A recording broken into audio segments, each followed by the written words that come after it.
Hello everyone and welcome back to CoinPoker's Cash Game World Championship. This is day 25 of 28, so we're in the final 4 days and we have a new leader. Biluzin sits at the top and he's looking to take over this challenge. He played 2,000 hands yesterday and surged to first position with a very good day, 8.5 binds, which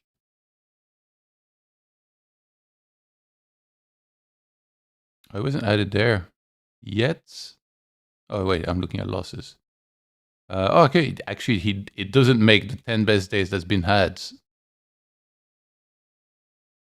since YesMKL in 10th position, almost 87k, so pretty cool nonetheless. Damn, that that BB per 100 with 35,000 hands, that's pretty wild.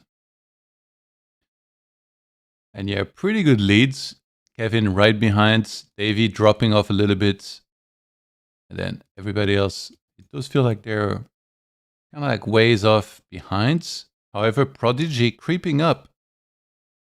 A solid 2 binds win. Getting higher up there.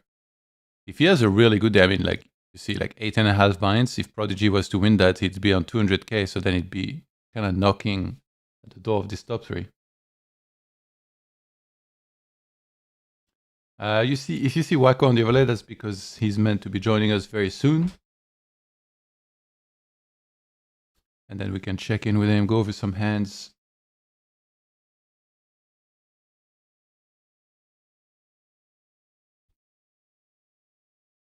And currently there's 3 tables running with 1 Roman in the mix. We got Sunny, Duty, Matt Marinelli, Enlight, and Rig Deck. Okay, if Enlight's at the tables, we definitely need to open the chat.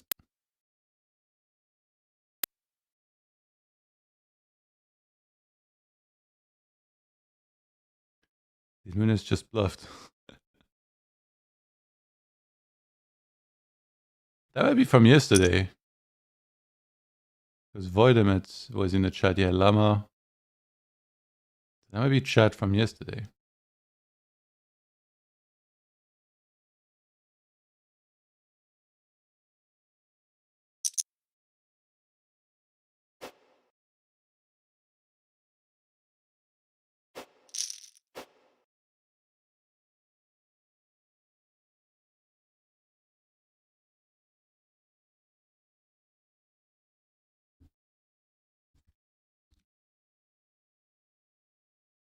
Hello?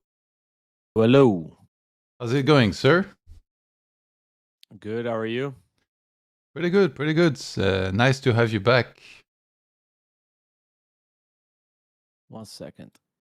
I'm trying to get my headphones to work. No worries. Okay, I can hear you now. All right. You Welcome said back. the action just picked up? Yeah, Thank you. Yeah, it just started. It's a good timing. Did you see we have a new leader? Oh, that's sad to hear because obviously I'm rooting for Kevin. Who's the new leader? Biluzin. 8.5 binds yesterday. I don't know if you know, but Kevin is on a skiing trip in Japan. So he's not playing the most hands. He has things that were worth more than a Rolex. Yeah, fair point. What a life. It would be interesting if he noticed this leaderboard change while he's on the slopes and he just like rushes back down and fires up the laptop and just starts grinding hard, I guess. I mean, he's a competitive guy, so I would imagine, and he's very flexible in terms of, I think, like any time of the day he can just sit down, open his laptop, and go for it. So yeah. And but Biluzin, I live in Brazil, fellow Brazilian, so second guy I'm rooting for. All right, sounds good. Prodigy, by the way, kind of creeping in there as well. He was down for a very long time. Wasn't really like dedicating most of his grind to this challenge necessarily, but then he kind of started locking in more and more. We see him in there every day. Yesterday, 3,000 hands. It seemed like he was in the mix a lot. Wow, And that's for especially for Owen. That's insane, right? yeah, he seems very motivated to make a run at this now.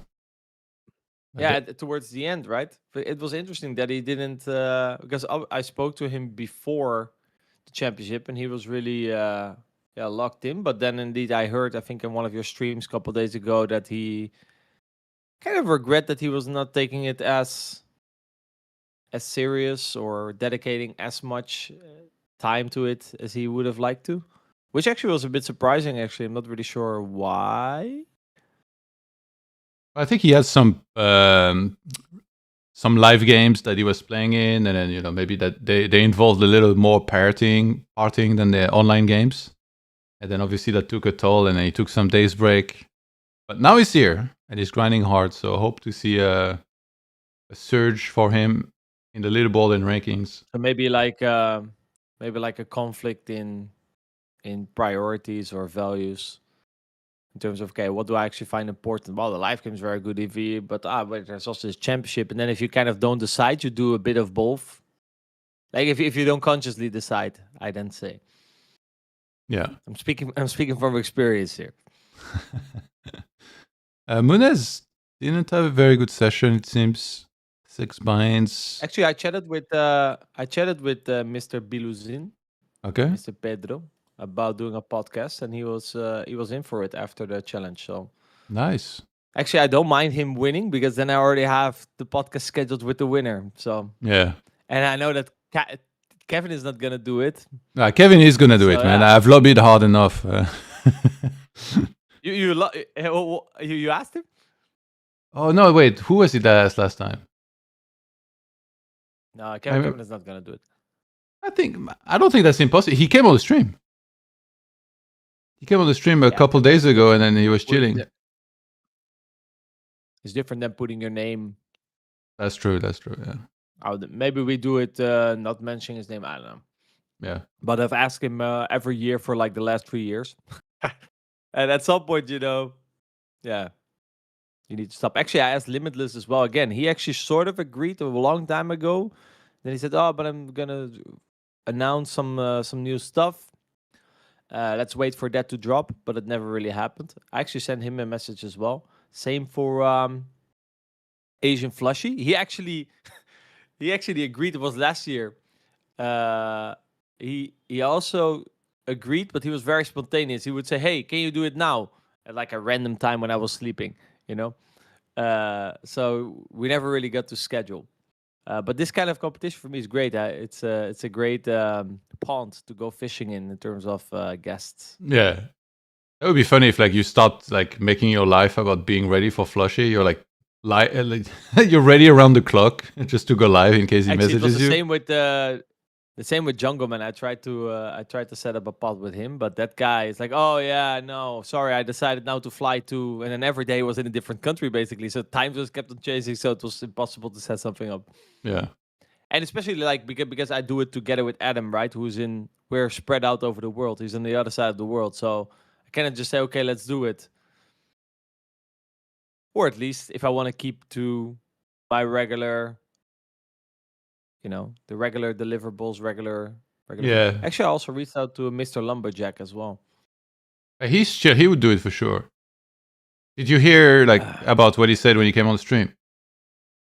No. So he used to live in Malta at some point. Then he moved to Hawaii for some time, and then now he basically, I don't know if that's where he lives, but he mentioned Tennessee, and he has farms. So much like Giraffe, he basically lives on a farm with animals and everything, and then he plays some No Limit 10K and crushes. Epic. But so he lives on a farm as a farmer, or he has farms in terms of I've invested in farms? I think both. And he was saying, "Yeah, that's the best thing. You get some milk, and then at the end of the session, some fresh milk." A buddy of mine, when I just first came to Brazil, I resolved my visa situation by just marrying a Brazilian. But he was seeing this girl, and he wanted to stay here longer as well. Blah blah. And he was looking at the possibilities, and he ended up buying cows, renting land, and a farmer, and that's how he got a visa. So there's very creative ways to get visas in this world. You know, some get Yeah. married, and some just buy cows. If that's the plus EV move, why not?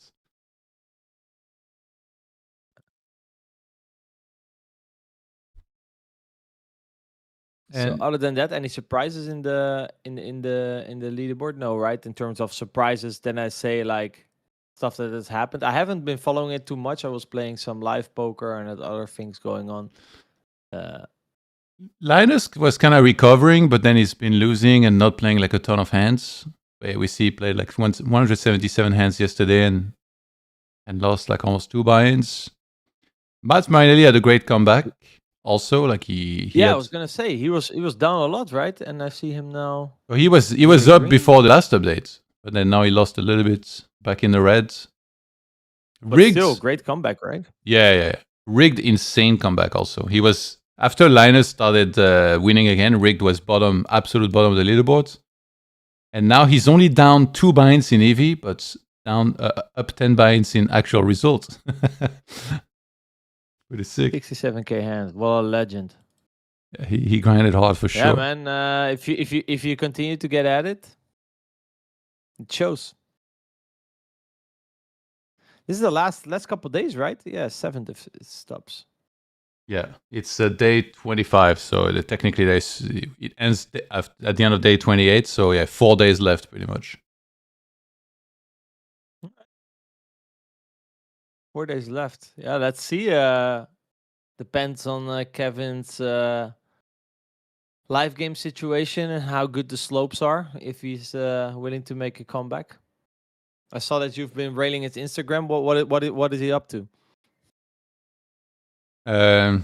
Who exactly? Sorry, Kevin.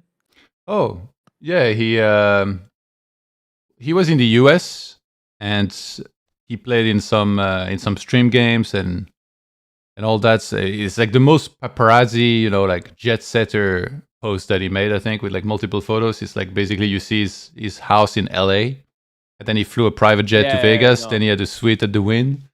But yeah, now he went to. And also, just his how do you say, his aura at the table? Is aura the right word? No, his. You could say aura, I think. Yeah. Yeah. His demeanor. Is that the word? Just how he presents himself at the table, right? Sitting there, with this. Depending on the episode, flashy clothing, nice sunglasses, the long hair. Yeah, he perfectly fits in that setting, in my opinion. Yeah. Great for TV.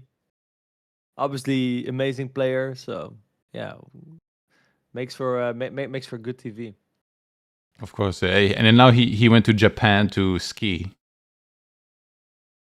And he has like the confidence, the mindset. Same with the other guy who was also playing in the stream, Teun Mulder, the other Dutch guy. Any consideration for you to take a couple buy-in shot in this at any point? No, haven't really considered it. I mean, yeah, I just don't really think I would be able to play my A game. Yeah. With on 10k NL against these guys. I just don't think I'm properly prepared to do it. Okay. So yeah, I also like in terms of I don't play much to any like regular 6 max nowadays. So yeah, my game is not as solid as these guys. Actually, since we last spoke, I did watch the Mid Stakes Championship podcasts. Those were like, I wanted to give you some props because those were incredible. I understood at some points like the way you did it, where like you did individual interviews and then you put back to back like all the answers, and I think that's like genius. Yeah. And I don't know who edits your video. Was a good concept, right? Yeah, of course, like insane. But like I don't know who edits the video, but that guy deserves an award as well because it's like so seamless, It was so well done. Yeah. Yeah, editor did a great job. Unfortunately, he's gonna quit end of the year. Very sad to have to find a new editor. Yeah. Because the guy has been doing an amazing job also with like trailers and stuff that we put in before the episodes and stuff. Yeah, just all around great guy to work with. Yeah. But yeah, unfortunately, I think we have like 2 possible replacements now that could bring something new. So let's see how that goes. But yeah, obviously sad to see him go. And actually, so I didn't know about the League Buster, right? The Mechanics of Poker League Buster. That you're very good at ads, by the way. Like whatever ads Oh, you're you liked doing. it? Yeah, Good yeah, at? yeah. All the ads, Right, great. right? But so you talk about this briefly during the pods, and yeah, I wanted to ask you about it. Like, what is going on with this? Like, what is it exactly? And yeah, It's basically like in our private coaching community that I run together with my co-host Adam. We run like the Mechanics of Poker coaching program for like the last 4 years, I think. And in there, part of it as well is that you get like, because part of the skill of becoming a good poker player is to have the right approach towards improving as a player, right? If you yeah, know what you should do step by step and you follow the steps, success to a certain degree will be inevitable, right? Um, and improving as a player, it all starts with awareness. If you don't know what you're doing wrong, you cannot improve, right? So it's I'm definitely not the first. There's plenty of people out there that provide. Usually, people work with hand to node. Basically, you import your data, and then stats can show you where you're off compared to GTO, and that gives you a start in terms of thinking about, okay, where am I possibly doing something wrong, right? So I was already offering this. I mean, I've been working. This has been my method since, I don't know, maybe I started this in 2016 or something. So 9 years ago, 10 years ago. Obviously, not in the. It has evolved, right? In the past, it was just I was writing stuff on whiteboards and on paper, and you didn't really know what kind of stats to strive for because you didn't really know what was good because we had no really GTO baseline. But that kind of approach started probably like 9, 10 years ago. Nowadays, with hand to node and all the stats you can make and bots that play GTO, you have perfect benchmarks for all spots. And so then basically, that product started to become bigger and bigger. And at some point, I was doing a big update on it, and I was like, oh, but I need to make more content around it. And then at some point, it turned into like a standalone program basically. And I have a lot of people who want to join our like Mechanics of Poker program, but they don't meet the criteria. So I was like, okay, well, why don't I just create this product like separately? It's more accessible for everyone. Um, and instead of just providing like stats and say, oh, here, you can import your hands and you can see what you're doing wrong. I was like, okay, yeah, well, that's just step one of how to get better, right? You gain awareness, but then how do you actually fix it, right? So that's what I created with the League Buster program. I created basically a course around step by step how to improve as a poker player. And yeah, analyzing your data is just step one, because then afterwards, what are you going to do with that data? You'll probably find that you have 50 leaks. How do you prioritize the leaks? Then how do you identify what the root causes of the leak? Then how do you fix the leak? Then how do you, you know, it like it's a step by step process, and I show you how everything is connected. And yeah, actually, in the chat that I had with the winner actually of the Mid Stakes Cash Game World Championship, uh, was a flop 45, I think his name. yeah. Was actually a great chat just on itself. Could have been a standalone podcast. But in there were like a couple of things that I was hearing. Like you could clearly see why he won the championship, in my opinion, in terms of his approach. Basically, he just I don't know if you recall the kind of the things that he said, but he basically, oh, this is perfect for me. I'm gonna win this thing, and he kind of already determined it a month before it even started, right? Yeah. But also in the conversation, there were like many on the flip side, like this championship really brought the best out of him, and I felt like outside the championship, he was a bit like, I don't want to say lost, but he could use some help. And I was like, wow, fuck, all the things that he's saying, you know, I definitely think me and Adam, we can help him with that. So he did a session with Adam. And then I said, here's the Leak Buster. Go check it out. I think it will really, really help you. And like everything that I explained in the program will really resonate with you. I just gave it to him, like basically as a free roll. I said, here, take a look. If you like it, you know, it's 1K. If you don't, no worries. And he really loved it. And I definitely also in the conversation just really felt like it's something that I need. And in general, so far, everyone has joined, especially like people join because they want to see the stats, right? But then they look at the content around it. They're like, oh, actually, I didn't really come for this, but this is amazing. And it's also because I made the content not intentionally. It kind of just came as a natural result by asking the question, okay, what do people need, right? How does it actually work getting better consistently as a poker player? So I think it came from a right frame. Also, I actually touched way more on like mental game, mindset, performance than I wanted to. But again, it came as a natural result by me trying to answer the question, okay, how do you fix a leak? Yeah. Which is very different than normal like mental game stuff out there. They focus more on like concepts and principles, but this was every time applied and connected to the leaks that you found. So it's very proactive. And you can see it straight away in action because basically throughout the program I use my own database and my own leaks as an example. So yeah, I mean, this was I don't hope it came across too silly. I mean, we didn't really discuss this beforehand, but since you're No. interested, I explain. Yeah, no, great explanation. Can you share then how does it work with what's the pricing exactly?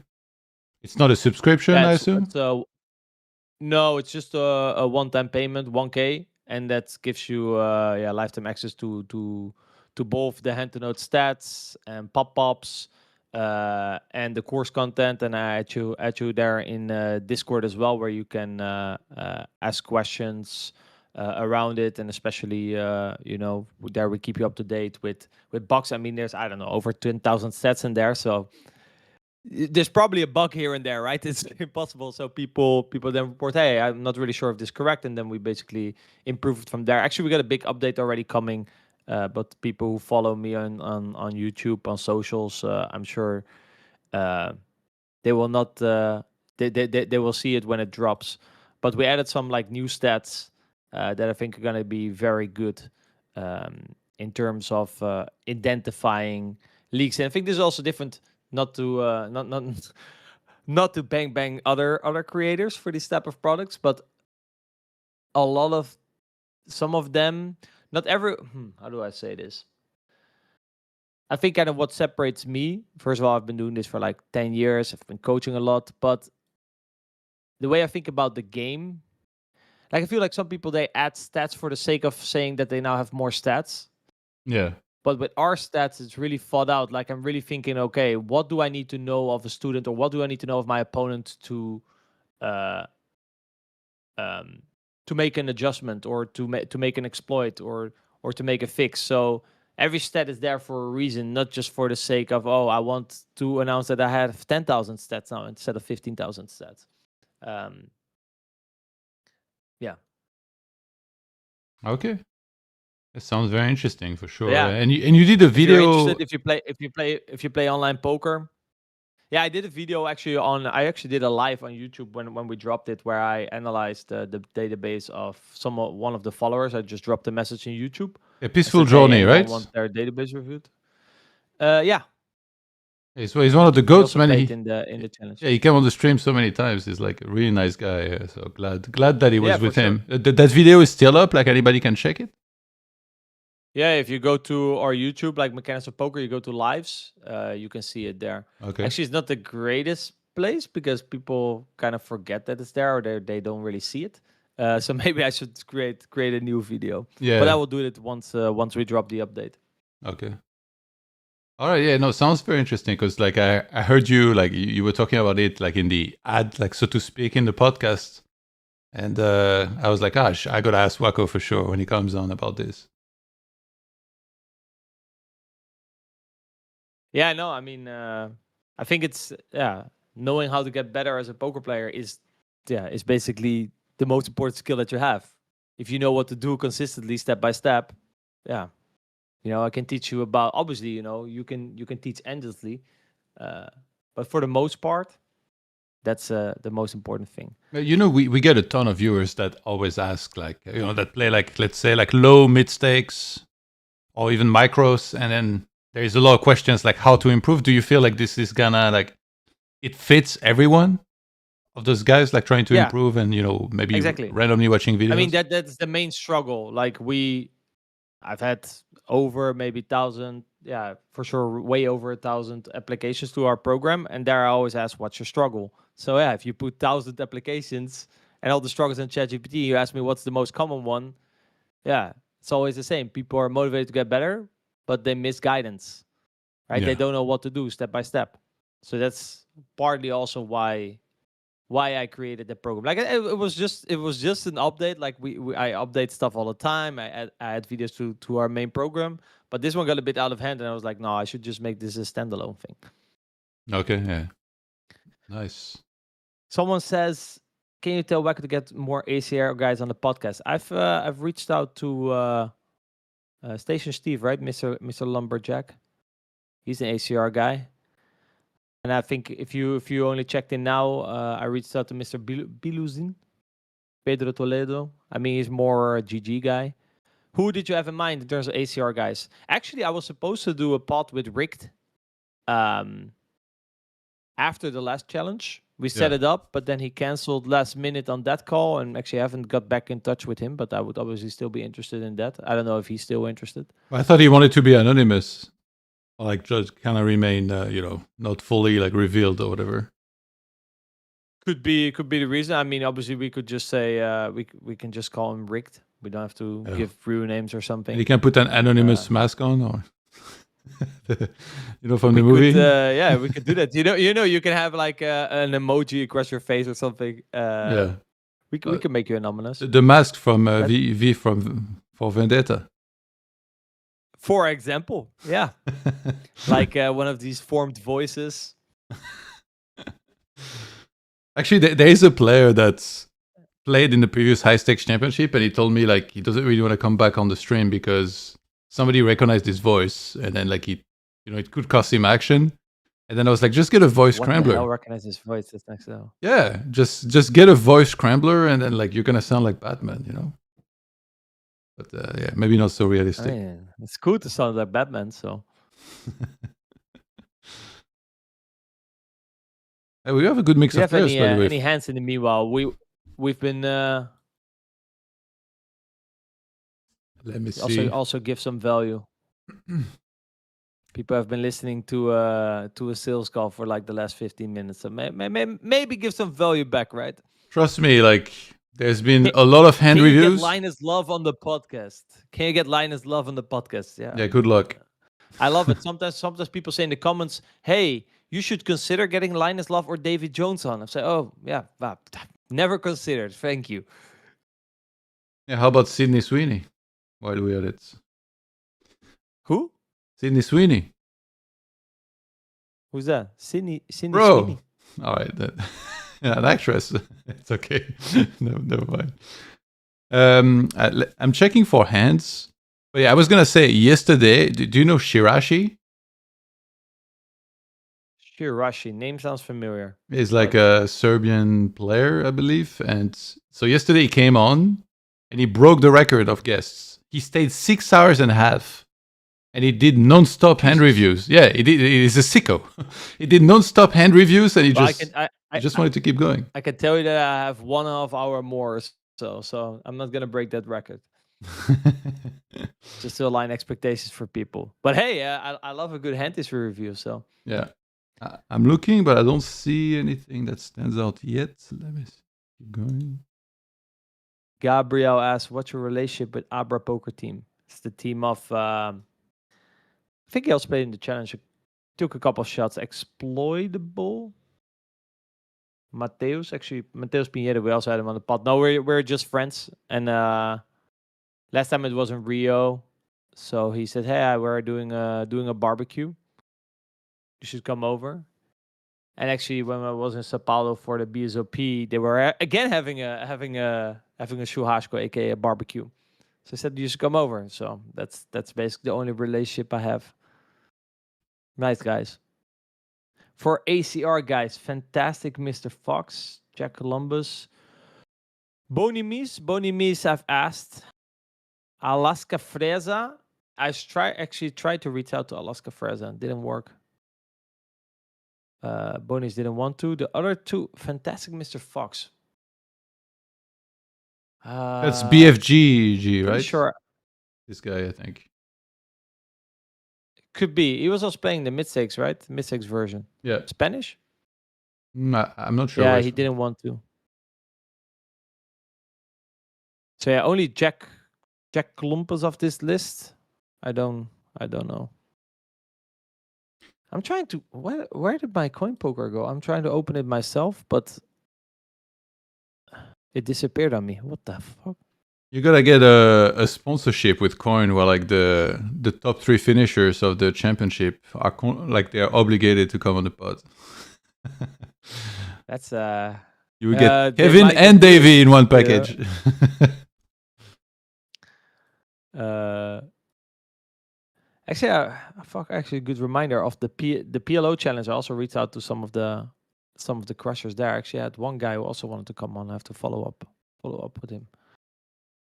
Next time, actually, we might get Davy on in the next 2 days on the stream here, and then. So I heard. Yeah, I will. I will. You know, I will. Please lobby for a podcast. And same with Kevin. He got tired of my of me asking him, probably. I don't know. Wait, I'll take over. That's how it goes. I'll take over on those duties. We need to hear more from these guys. I have the same mentality as Rick. You know, if you just keep on trying, eventually you end up on top. Yeah, I guess, yeah. But so, like, I don't know why, but with Linus, I really thought he was going to come on. But I think maybe I got tricked a little bit.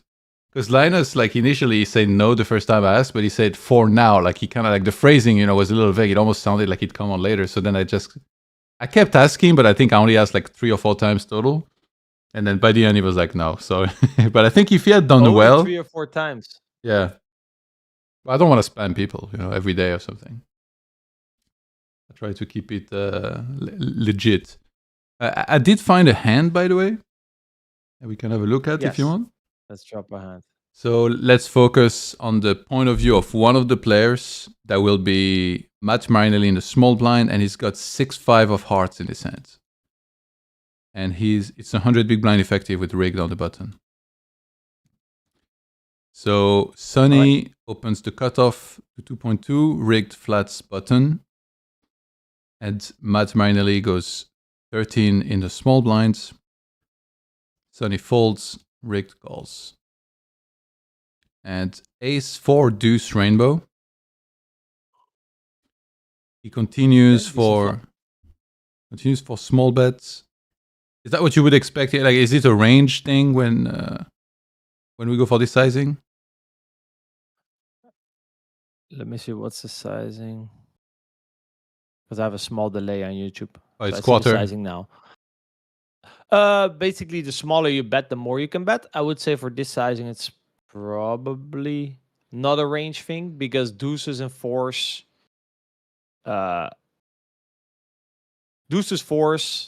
fives, threes, and stuff like that, definitely in rigged range. So basically, what happens with sizing? Let's say you have pocket queens, okay, and you want to bet for value, or at least you want your equity when called to be high. You want to get a call from pocket sevens, pocket eights, and basically the bigger you go, the more your opponent is allowed to fold. So the hands that he starts folding first are the ones that you do best against. So let's say you bet 1/3 here. Let's say you just bet 1,000. Probably pocket 7 is going to fold, and then you kind of isolate yourself against 3s and 5s and 4s. Obviously, you don't want that, and therefore queens becomes a check. So on this board, if you put this in the solver, the smaller bets you give it, the more you're allowed to bet. I would say 25%, just top of mind. The squeezed range here, I would say you probably cannot really bet range. So I probably prefer to bet a little bit smaller. Just as a strategy with this hand, this is perfectly fine. So if somebody bet 10%, then that would be a range, range bet. But probably, I guess that sizing might not even exist here in this scenario because it's not a 3-bet or 4-bet. It's just squeeze. No, yeah, but I think it would still exist because basically you want to, especially on a board like this, ace deuce 4, 10% puts quite a lot of pressure on. Let's say he just has like suited broadways or something, right? It puts quite a lot of pressure on something like king jack of diamonds. Okay, king jack of diamonds, backdoor royal flush draw, obviously not folding that, but king jack of hearts, for example, right? Like you give king. I think 1/3 is like the worst size because you give very easy decisions. It just folds everything and just calls very intuitively. And the more you size down, the more he has to start digging. So I think 10% or like a little bit smaller has both the benefits that you can just bet range and you just put him in a more uncomfortable spot. Okay. We do get a call from rigged. And then turn is a 7. Remember, he has 6-5 of hearts here marinally. Mm-hmm. And isn't that... He has a bit of a shitty hand. He has hearts, so that's good. So he's blocking like ace-5 suited. He's blocking 4-5 suited. But so on this type of turn now, like you have an open-ender, so his hand obviously became somewhat better than he was on the flop. Like on the flop, he he's checks. literally... Yeah, that's nice. My question. Should you... Like, how do you decide whether to bet or not here in this spot? How do you decide? I mean, if he would have had... No, wait, you always block the... I mean, 5's blocks the calling range. 6 is a bit meh, because that's kind of the hands you want Rick to have. So again, it depends a bit on your strategy. I would say, especially if you would have betted flop a little bit smaller, you can just continue bet small. That's an option. Yeah, I mean, not really sure what his plan is. Check raising, I'm not really a big fan of. Yeah, I don't mind. I don't mind it per se. Like it's fine. I moved his hand into a bet check bet. Yeah, I mean, it's fine. He bets a quarter on the flop. Rick deck is gonna fold a lot, so on the turn, Rick's range is quite ace-6 heavy, or maybe like some pairs, like pocket eight. You don't necessarily. If you think you can fold out pocket eights in a bet check bet, that's perfectly fine as well. So actually, I think it's pretty good. Actually, it's not something that you would naturally do, right? You have an open ender, 6 high. You think you're gonna barrel. Yeah. So in this case, we see a 7 of spades on the river. Then does this feel more like a bad card than anything, or like are you stuck in one of those spots? No, this is a great card actually. Oh, it is? This is a great card for I Love Avro Ravine. I mean, if someone can have a 7, it's him. He can have 7-6 suited, 7-8 suited, for example. On the turn, he's definitely trapping sometimes, and like ace king or something. He does have very poor blockers in terms of blocking the folding range. In a squeeze spot, pocket pairs make up for quite a big part of the ranges. So I would intuitively say that jam here, for example, is a fine strategy. I think it makes a lot of sense because you can still have ace queen, ace king. You can have a 7. You're uncapped, and he's a bit capped towards like something like ace 10, ace jack. So I definitely think you can have jams here. So I would say I would personally play jam or block. This specific hand, like I said, for a jam, you to block a lot of the out of faults, but you also can block some calls, ace-5 suited. Yeah, I mean, I think this hand can go either way, but I think I like a jam. I think it's fine. Okay, he goes for 3/4. And then maybe you jam more with like, let's say, yeah, because you also have jack queen suited, for example, right? So probably you reserve more your jams for that, and then bet like 1/3 or something with this, putting like some pressure on pocket eights, pocket nines. Yeah, I'm personally not a big fan of this sizing. I think it kind of wraps, like it's. I think it's harder for Rick to defend against a block or to a jam. I think those are like the two sizings that also make most sense for your range. And this one, you know, he doesn't have to fold too much, doesn't have to call too much. In general, people play best against 3/4 because it's a very intuitive range to play. The way people construct ranges, it's the kind of the easiest size. And so if rigged as an ace here, it's like a trivial call? Or is there like one ace that would be worse than the rest? For this sizing, yes. This sizing and whole line, yeah. Yeah, I love Avro of Venus not betting ace 5 for this sizing, I would imagine. Like, yeah, this looks very much like ace 9. I think the 3/4 here is just a very specific hand strength. That I think would be the lowest frequency in terms of the bet sizing that you can use. Because you're going to have like a lot of 10s, jacks, queens, ace 5 and stuff that probably all want to play block. And then you have your very strong hands that you check the turn with, like ace queen, ace king, and your river trips. And those want to bet big. Then there's like a couple of hands that would kind of lose EV because they don't really want to block. They don't really want to overbet. And those would be like ace 9, ace 10. So he's repping something very specific now. Rick played his hand perfectly fine. I love Avro of Reen could have done some different things. Actually, still think jam is okay. Probably if Rick deck has 5 or 6s, is great on blockers. Probably should call sometimes. He has ace blocking ace 5 suited, which is definitely going to call. So what's the hand that gets there and then folds on the river for rigged? That was actually beating the 6 high. Pocket eights? That was beating the 6 high? What do you mean? Yeah, I mean like when he bets here, he's bluffing river, so he wants something better to fold. Yeah, he wants villain to fold out 5s, 6s, 8s, 9s, a floated king, queen of diamonds, stuff like that. Okay. But mainly pairs. I mean, in this kind of formations, pairs are just going to be a big part of villain's range. So I always say in 3-bet pots, focus on villain's pairs when you decide your strategy. As priority. Yeah, because pairs are always going to make up for the biggest part of the range. So if you zoom in on those and try to play a strategy versus which the pairs make mistakes and capitalize on that, in general, is good guideline in 3-bet pots. Or squeeze pots. Okay. All right, yeah, no, interesting one.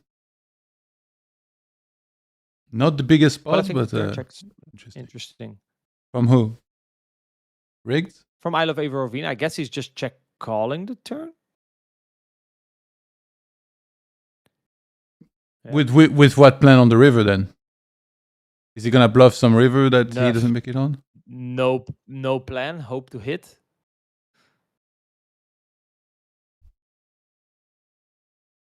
Yeah, that's how I play sometimes when I don't know. Like rigged deck is not gonna bet that often anyway.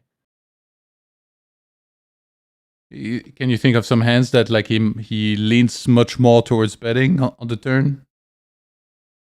Who? Rigged, yeah. No, I mean, for example, he's checking ace jack, which is very high up in his range here. So that kind of tells you that he's going to have a very low betting frequency. And you also block kind of the bluffs. If you're Avro Lavine with 5s and 6s, he could, for example, maybe start bluffing 5-4 on the turn or 5s.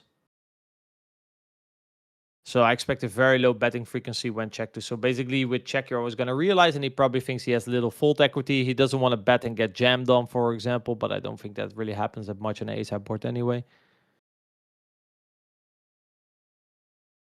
So basically, it's just gonna go check quite often, and then he can just bet check bet bluff.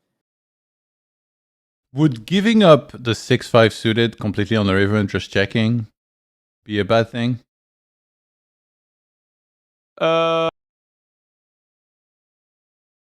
Yes, in practice, yes, for sure. I think you much rather. I don't know. I think all your hand properties can say something. Like, I guess if you have 8-9 of diamonds, that would be the only hand that I can think of that's 100% give up, for example. Or let's say he went for the turn check raise maybe with 5-6 of diamonds. Maybe that's a give up. But I don't really see like specific hand properties here that really suck. Maybe beside like king queen off or something that you just give up. Probably you're gonna give up like in the Broadway region. Okay. But I would assume that 5-6 of hearts would always bluff, or at least always, very high percentage of the time. Yeah. All right, nice. If not always. Want me to find another? Yeah, go for it. Let's see. Let me in the meal. I always want to kind of check what I'm saying if that's if I missed something. Natural curiosity. I'm also just curious for like the turn check, for example, if that's and then what's the plan? That's always the question.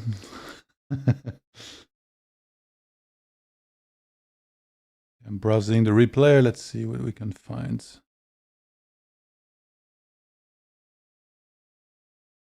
Yeah, it seems like from later in the afternoon right now till like evening, there can be a lot of tables running. I think it was 2 days ago. There was like 8-9 tables running in the evening for a long time as well. The activity kind of fluctuates throughout the day. Oh, for example, you can just bet quarter with range. That's something that I was already. But yeah, you do get 7s, 8s, and 9s are gonna fold. It should not be that great for you, but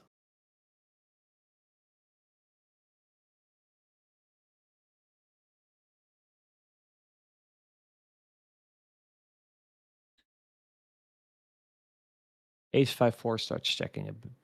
Okay. I found a hand from, I'm guessing that's from last night. If you want to have a look. Yeah, sure. Because I kept the tables open on purpose because I was expecting there might not be tables running.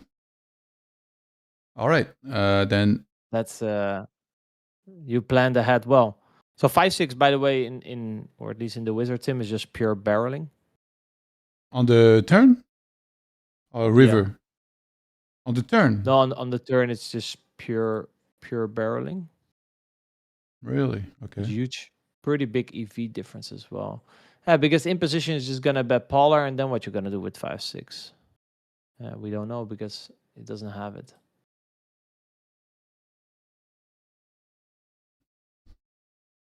Yeah, that's one of the things I struggle with the most personally. Is like having draws, even sometimes strong draws, out of position.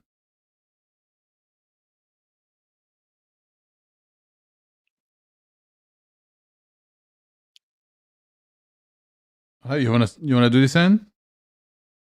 Yeah, sure. Sorry, I still got lost in the previous one. Which one? Is King 10? No, I'm bringing up a hand right now on the replayer. It's with Munez in the small blind.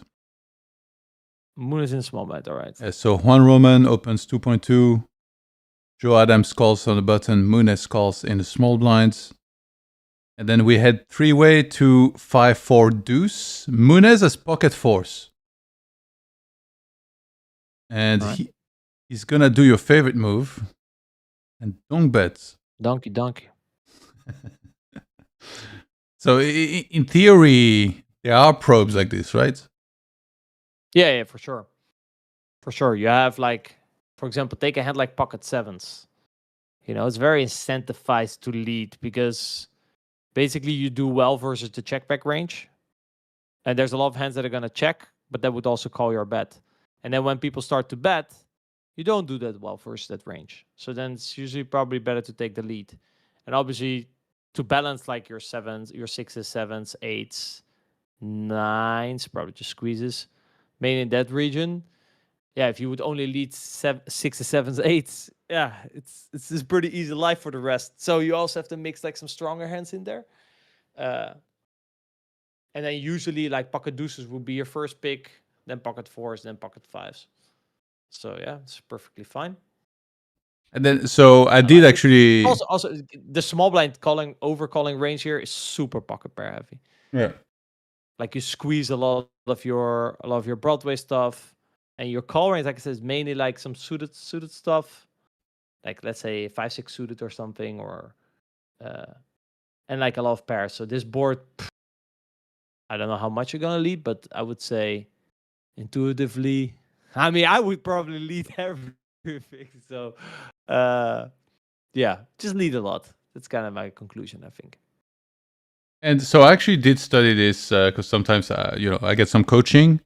And I was actually really surprised at like how many hands you're supposed to call here. I mean, it was mostly, when we viewed it, was in heads-up scenarios, not multi-way, but it's like you're calling like any... someone left behind, so you should definitely fold more. Yeah. No. But But in heads-up scenarios... You're calling any two Broadway, right? Like it's just calling everything, it seemed like. Yeah, basically, you would fold, let's say it's just button big blinds or something, you would fold Jack 10 off, 9-10 off, and that's basically it. Like in that region, right? If you have 8-9 with a spade, you're floating already. If you have King Jack with a spade, you're definitely floating. Like maybe any King Jack. Yeah. Yeah, you just fold a little bit of your hands in the middle. But now Juan has to be a little bit more careful because Joe Adams is behind him. So he's not going to realize 100% of his equity. And Joe Adams actually cranks it up here to 1383. So that's actually pretty big sizing, I would say. Let me think about it. No, actually, it does make sense. I think Juan would have the smaller raise sizing, but Joe probably has the bigger one because Joe is not really interested in raising pocket eights here. So he's probably just saying that he has a set. His raising range is probably around a set, or like 5-4. So that makes sense that he goes a bit bigger then. What about like bluffs? Yeah, bluffs probably come from like ace-2 suited, stuff like that. Yeah. Maybe you find 5-6 suited is probably a funky bluff. So I assume if you're Munez here, the only thing you can do is just call?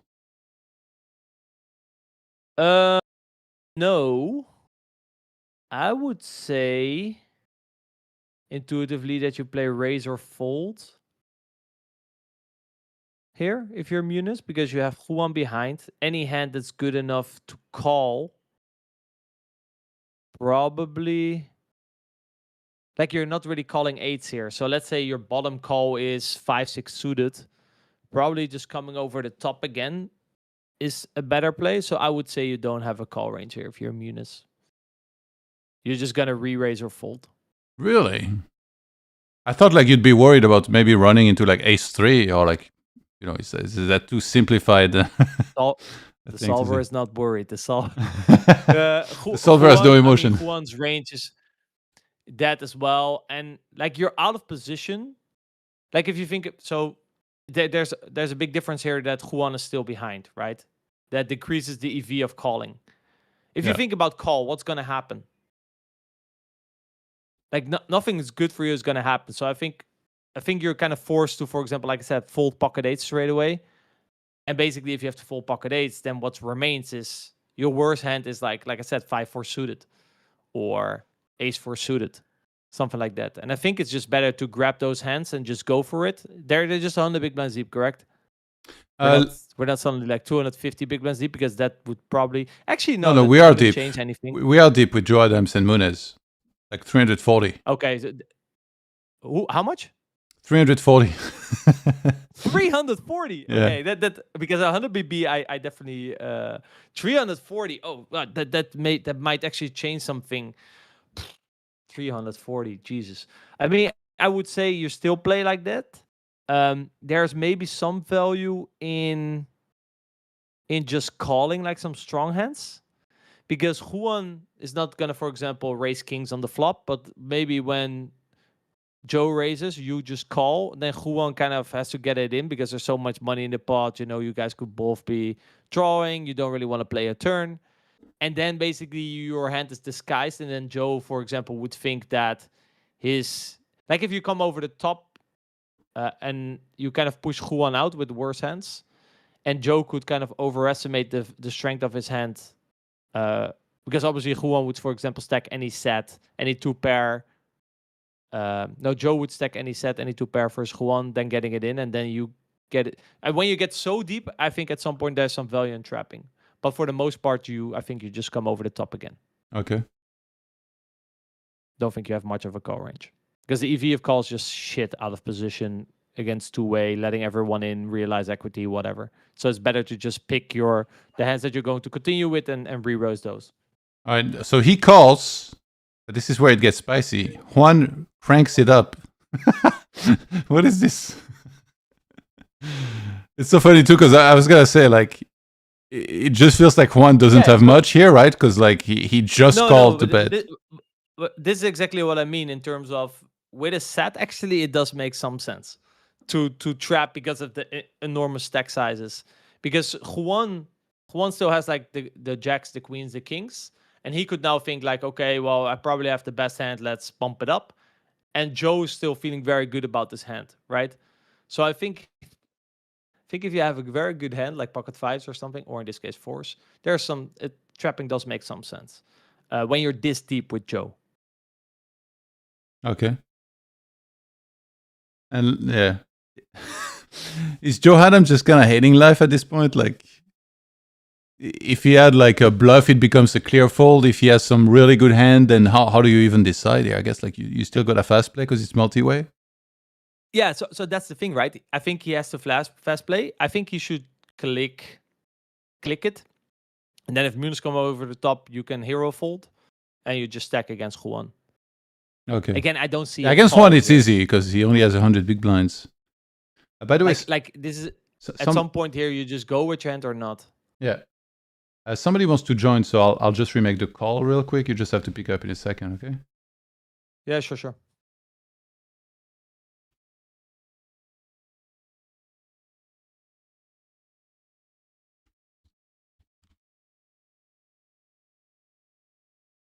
Hello.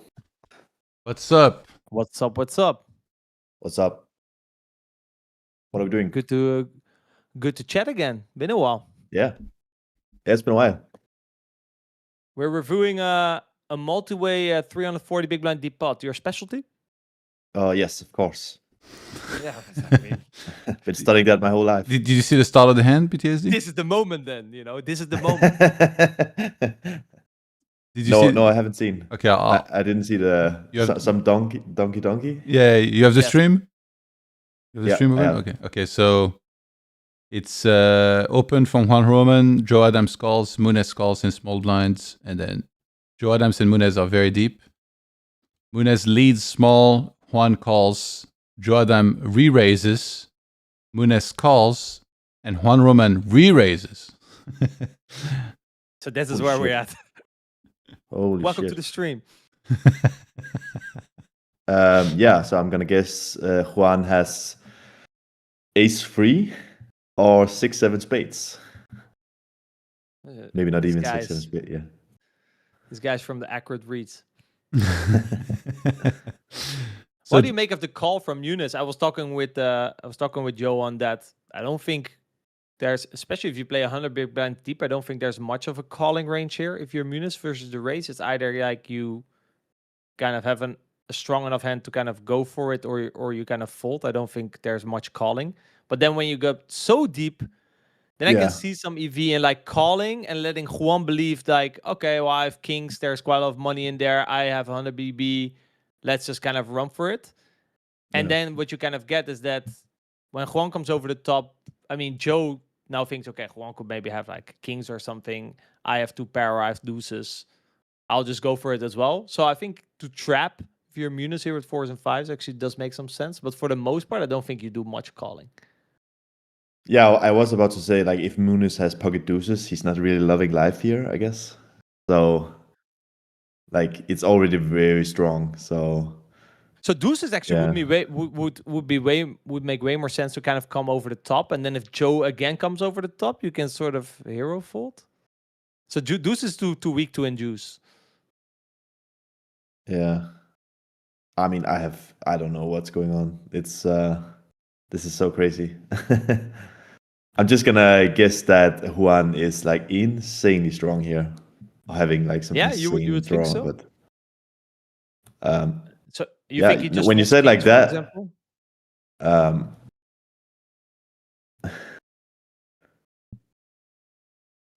yeah, I don't know. Since they're so deep, and Munis, for example, could be like if it's 100 BB deep. Like I said, I don't think there's much calling anyway. But now Munis might try to get there with a nut flush draw or whatever. But and like How deep is Munis and really Adams? 340 big blinds. Things just get even more complicated. Yeah, it's really hard to very estimate the often, ranges here. Yeah, I don't know. If I would be Juan here and I had an overpower, I would just fold and be like, I have a feeling that I had 220. I had $220 in the pot. I'll just pretend I had king queen with a spade. Exactly, because like I mean, like his pocket jacks or whatever is not worth a lot here because the other guys is gonna have if they have a bluff, they're gonna have infinite equity. So he's like either like flipping against some equity or he's dead. So I mean, since both Joe and Munis are so deep, I could see an argument, and there's already quite some money in the pot to just push those out. But yeah, equity when called obviously is completely. But I would be curious here what would be the play with kings with a spade. For example, do you think Juan is even raising anything against Munis donk? Like, do you think he even has a raising range here against Munis donk? Probably not. So he's probably like calling entire range, and now when it gets to this point, he's bumping it up because he still has. Yeah, that's kind of the benefit I think from Munis call, which I don't really think exists much. Yeah. So we do get Joe Adams. So what happens? Joe Adams folds, and then Munis calls. He just calls. So this I find quite interesting because they don't have much behind. I mean, he's continuing to wrap his weaker hand story, right? Yeah. Maybe he thinks that coming over the top now. Yeah, I don't know what's going on. Does he want to keep bluffs in maybe or something like this? I mean, there's not many bluffs, and the bluffs that he could have, I guess he's blocking. Yeah, I mean, I guess Juan could be bluffing like ace-5 suited, ace-4 suited, stuff, something like that, 5-6 suited. On the turn, Juan had 126 big, so it wasn't 100, so it's a little bit more. It does feel like if he was 100 and Munis jammed, then I feel like Juan maybe never folds, but here maybe he might. Yeah. It's like, yeah. And then, so turn ace of diamonds, Munis checks, and Juan he has 86 hundreds. There's 10K in the middle. Well, what the fuck? Ace of diamonds. Let me think. Would I check on an ace of diamonds? I don't think so. I would probably just jam. Oh, you never check. You always don't bet, so that's... Yeah, no, but like if his bluffs, like I said, I think a bluff that Juan could pick is ace-5, ace-4, or he has like a nut flush draw. And if there's that range, probably I would lean towards leading myself with 4s. You miss value from 5-6, I guess. I mean, you're gonna stack anyway, so I'm trying to think then where do you get extra value, from the bluffs or from the quote hero calls? I don't see much bluffs. It depends if you think. I mean, but he's also not gonna fire against this range. Let's say he has 5-6 suited. I would say that he's just gonna take his showdown. Like, I would not be bluffing into this range that Munis is now representing. So I would probably lead now if I'm Munis. PTSD? Oh, Juan bets small now, right? Yeah. How much did he bet? He bets 14. Are you ever worried here with your 4s? I mean, he could have aces, could have 5s, could have something with 3, ace-3. Maybe he's actually worried. It feels like ace-3 spades. Exactly. For the sizing. Maybe he's worried. So I don't know. It's like such a small sizing. Like Munis calls. It's not like Munis has pocket sevens here. Like Munis has like like a draw, or he has? Muniz has ace king fours. hand? Sorry, we revealed it earlier. Oh, we know he has fours. Okay, Yeah. yeah. He has fours. Yeah. So Muniz kind of, I think Muniz is afraid. Yeah. He's afraid. I think yeah. he's careful. Yeah. Like I was thinking I more mean, in terms of okay, I want to get my money in somewhere. I don't see why we would ever go this small on the turn as Juan. I think it's not good because like he can just like realize easily now with his pocket pairs like he sets and like if he has like some a6 spades or whatever spade with a gut shot, maybe 7-6 or 8-7 spades or whatever. Yeah, like why would you go this small? Like if you don't expect reopens for a small size, then moving back one street and you're in Muniz shoes, then if you have fours, wouldn't you prefer donking? I like there's a reason. You think you're beat. Yeah, exactly. I think that's the reason why Muniz called. I think it's actually because he's just like he thinks he's probably beat in this spot. Like he thinks that the guy just has at worst pocket fives. Would be my guess. So I get why Muniz is just calling or not donking. After he calls, then we head to an ace of hearts on the river. And I would pure donk now as Muniz. How much? Just jam. Okay. Yeah, well, that's what he does. So what do you guys expect from Juan Roman? But then why does he now decide that his hand is good? Because he got a boats, brother. He's beating us straight. I guess because he now beats ace 3. Yeah. What do you guys expect from Juan? I just don't think Juan will. I don't think he will ever bluff this river. Would be my guess. Yeah.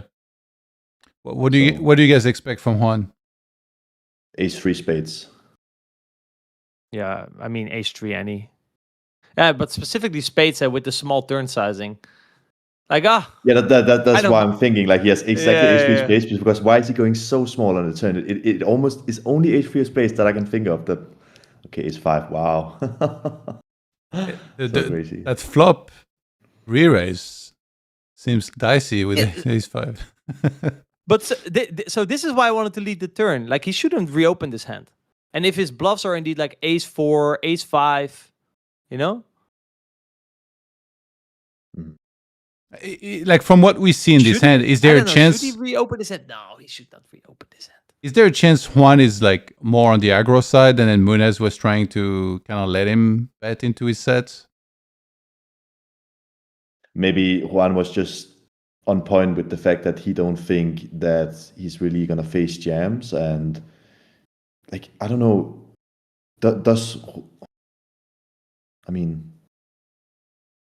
I guess like Muniz was very scared of the raise on the flop. Right? So like the fact that he just calls, like usually you would kind of fast play it. So the flop bluff is very nice though. Yeah. From ace actually I'm checking in solver. Ace 5 is never a thing, but it's getting too funky. Assuming that obviously this really depends on how the small blind call range looks from Muniz. It's so nice for Juan though to like actually block pocket fives because if Muniz has pocket fives, it's so much easier him to run it, right?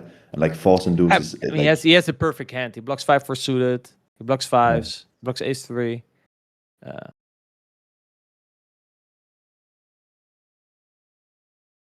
Small turn just feels so weird. I mean, I'm trying to click through Wizard, but I think it's gonna explode if I click too much. Yeah. Yeah. I mean, after Muniz calls, by the way, after Muniz calls, Juan should just fold always overpairs. Even the only overpair doesn't fold is aces with ace of spades, ace of hearts. Other than it just should fold everything. Yeah. Pretty crazy. Interesting one for sure. Fold ace 5. It bluffs more with pocket 3s, for example. It is so weird on the turn.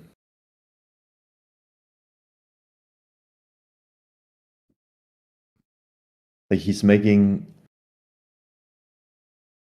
I mean, he just probably was so confident that he's never gonna face a jam.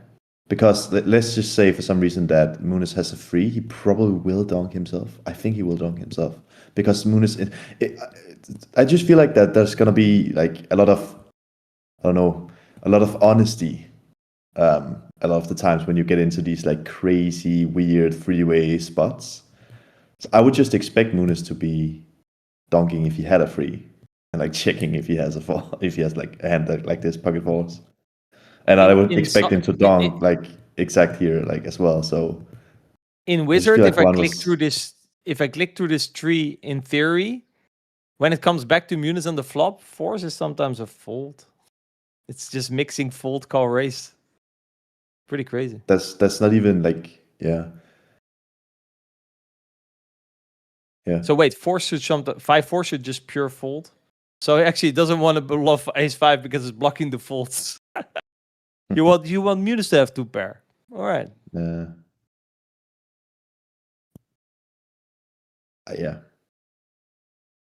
I'm not surprised that 4-5. Someone says, learned a lot. Can't wait until I'm in this spot. Any day now. And Worth It says, great play with ace-5 of clubs, super high level if you know the runouts. I mean, if the river is a blank, I feel like Juan is only winning against some like a6 spades, like some a6 spades. Yeah, a6 spades. Yeah. I guess 6-7 suited. Solver also is talking about here 6-7 of hearts. How insane would it be if the river was blank and he decided to shove his 2 pairs to make fours and deuces fold? How fucking insane! I think Muniz is folding on that. Like, let's just say the river is a whatever, you have no bluff. blank pocket 9 or whatever, blank 9. Then I think Muniz is gonna fold. I think he was gonna do it. I think he was gonna jam his ace-5 here on the river. I would be very curious. Yeah, I think so. Yeah, that's like the only thing I can think of why you would bet the turn if he really in-game thought like this is the only bluff that I have. If he doesn't, I just feel like he's so suited. I just feel like the small bet for him in position on the turn, he's so confident that he's not gonna face a jam, given the fact that he is betting like this much. Like, it's so terrible for him to face a jam with his hand. It's a merge probably, right? Pocket deuce is gonna call because the sets are always calling against the small bet. But hey, you don't mind the set calling if he's gonna fold the river, so maybe he was investing in a bluff. Yeah, exactly. He was betting small to bluff jam the river. Jesus, I would love to get perspective from both players' hands in this. Yeah. In this spot. Very sick. Very, very sick. Really insane. What the fuck? Goated.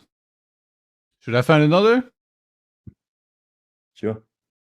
Actually, Muniz should actually have more of a call range than I thought in this spot. Because it wants to just, let's say it has king 10 of spades or something, it actually just wants to call versus the raise. I did not expect that.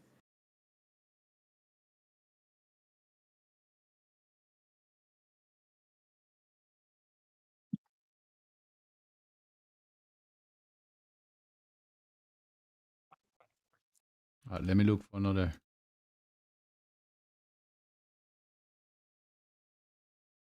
I like this format where we know one of the players' cards. Yeah.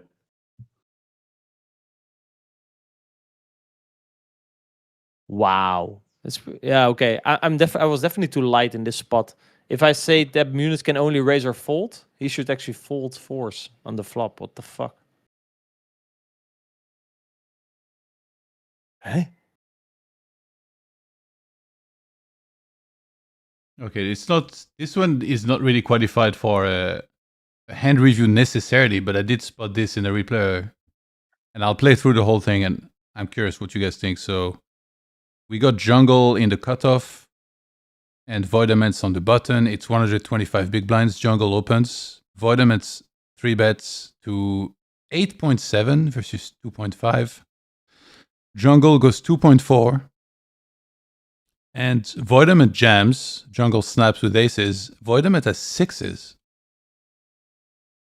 What in the world led to this? I could have sworn 6s. Got a red line.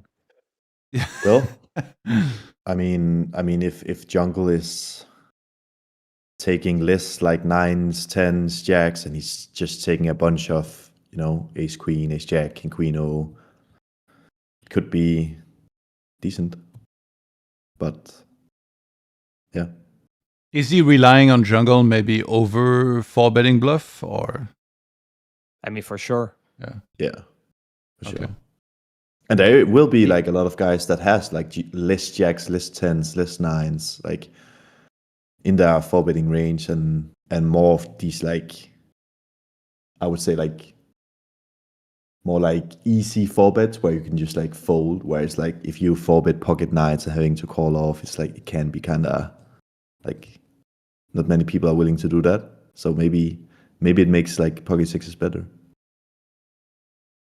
Yeah, I usually, But I don't know. I would say I usually prefer to bluff this. Let's say, for example, your small blind button or something. I like bluffing this because then people usually don't 4-bet 9s. Here they can definitely 4-bet 9s, and then you're out of position, right? So the EV of calling is Did you say button small blind? Yeah, if you're in a small blind and he 4-bets on the button, then you face less 9s. Yeah. I literally your just EV faced of that call spot the other sucks. day.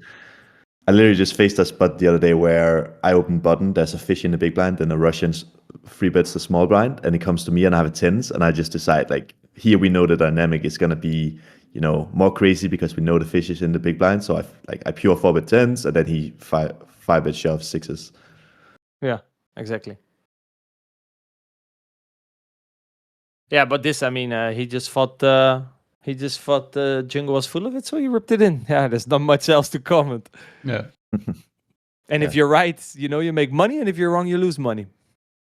I would just call though, still in position, but yeah. Yeah, me too, personally, but.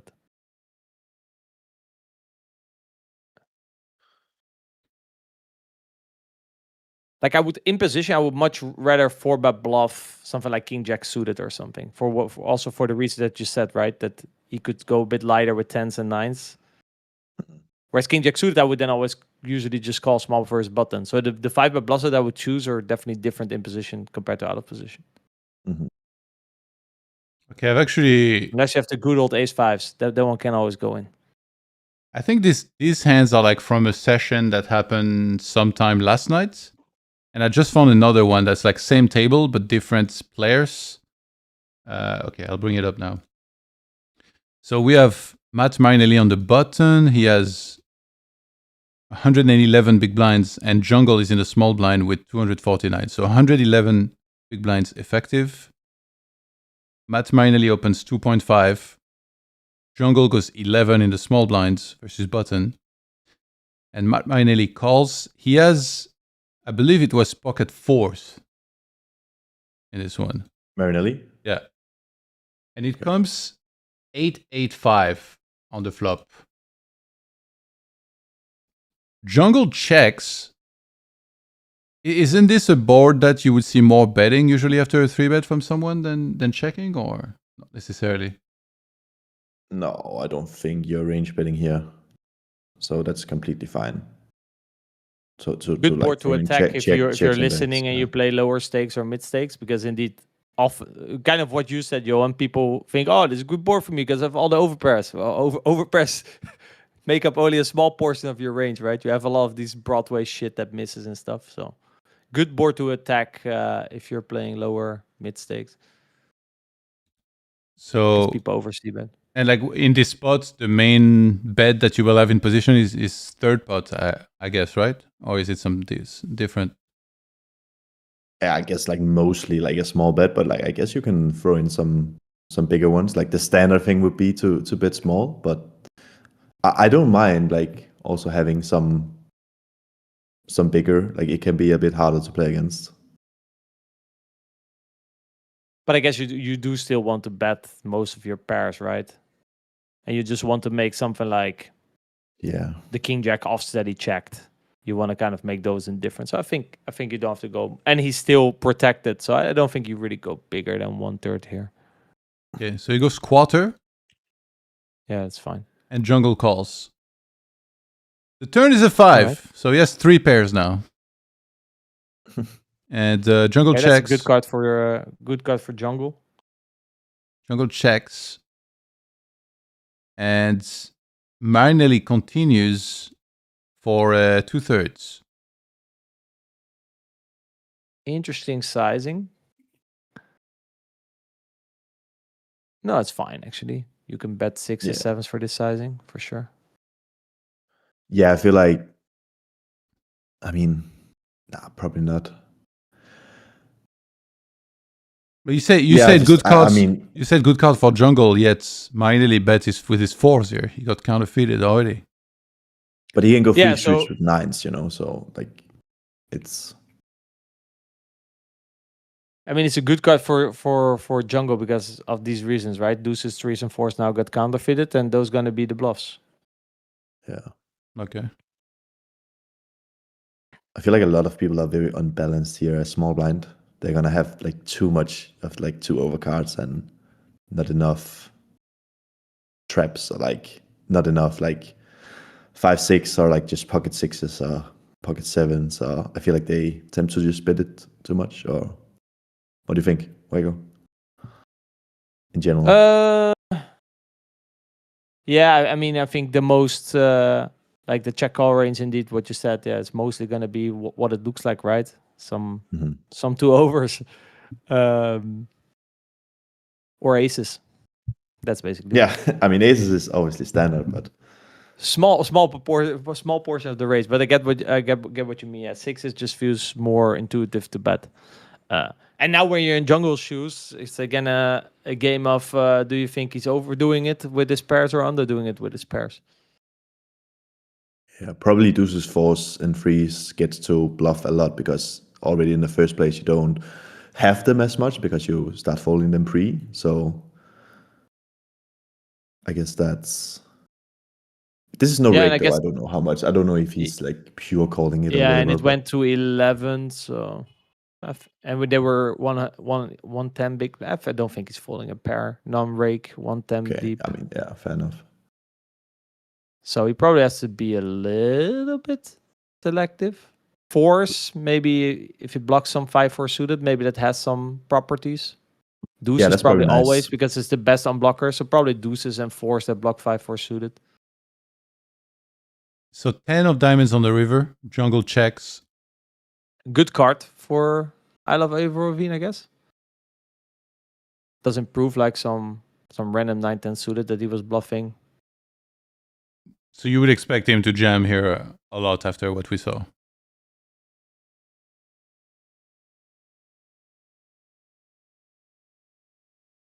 Jams. Feels fine, Like he could also bluff some 10-9 and now got there. And yeah, exactly. His main bluffs would be, I guess, like 6-7 suited, 7-9 suited, and then like some 4s without a diamond, preferably one that doesn't block and then preferably one that blocks the 5, and then your deuces probably always. Are there ace highs then that you have them that have to call, since you talked about certain bluffs with the yeah, lower for pocket sure. pairs? You're just gonna look for. I mean, if you have ace high or king high, it doesn't really matter here. Your suits are gonna be the most important thing. So, yeah, you want to block like some of the value. So, like some ace 5 suited, ace 8 suited. If you block those, then happy calling. ace. What a big surprise. Pocket aces every hand. That's easy to play this way. And Marinelli picked, a 5-4 suited blocker, no diamond, seems fine. Yeah. It all seems But good. like I'm talking about seems fine if you're just trying to play a solid strategy. Obviously, it could be a spot where it goes check call. Like I think this becomes more of like trying to see on which level, like trying to guess how your opponent views this spot, because it could also just be a spot where you're just getting range called on the river. Would you rather like thinks, hero? oh, you have 4s, 3s, and deuces. I'll always call you with ace high. and they just throw all your money away. Wacko, would you rather call pocket sixes or ace king on the river as Ace jungle? king for sure. Yeah. You think there's some funky mergy shit going No, on? no, I don't think so. You're- But like You're bluffing yeah. ace. You're quote unquote bluffing ace high. I mean, I was about to say like that's the nice thing about having pocket fours, that actually if jungle has like sixes and sevens, like now he's like just blocking the bluffs really, right? And not really. Yeah. I You mean, do he actually blocks a see little that bit of sometimes value, in like 3-bet pots. You do see that sometimes that if you're the initial raiser, that you're kind of merging ace king on like some of these low pair boards, because ace queen isn't always calling, and then he's kind of forced to, let's say it's like 4, 4, 5, 10 or something. And you go big bet. That ace queen is always calling and sixes is folding. And then on the opposite shoes, if you're here on the button, if you have ace queen, that you go bet to fold out, like you said, pocket sixes, and you make ace jack always call, something like that. I do sometimes see something like that, but I don't think here that's really the case. Yeah, I mean both people played their hand perfectly fine. Not much to add. All right. Nice. Let me go fishing for another one.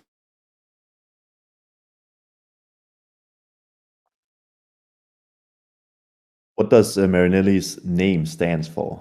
I love Ari Lavik. Do you know who Avril Lavigne is? No. You don't know your music, man. Were you born in the 90s by any chance? 1998 I was born. Jesus Christ. Well, Young you need kids to on look the up a block. song called Skater Boy by Avril Lavigne. He is a skater boy. She said, "See you later, boy." You don't even have to look it up. I'll see it for you. That sounded like some that Mickey meant Mouse to ring a thing. bell? so- It sounded like Avril Lavigne, right? yeah, he did. Yeah, I did my best here. Oh my god. Yeah, she's a singer from our era, I guess, more so than yours. What do you think she's up to nowadays? If Smoking some You don't weed, know living her. the good life. I don't know.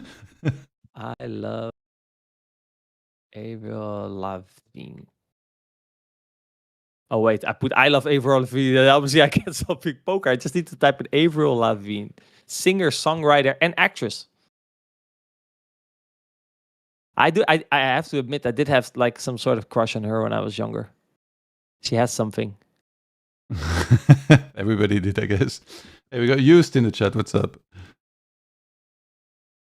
Okay, I found another hand. Trying to She figure hasn't which changed. better POV.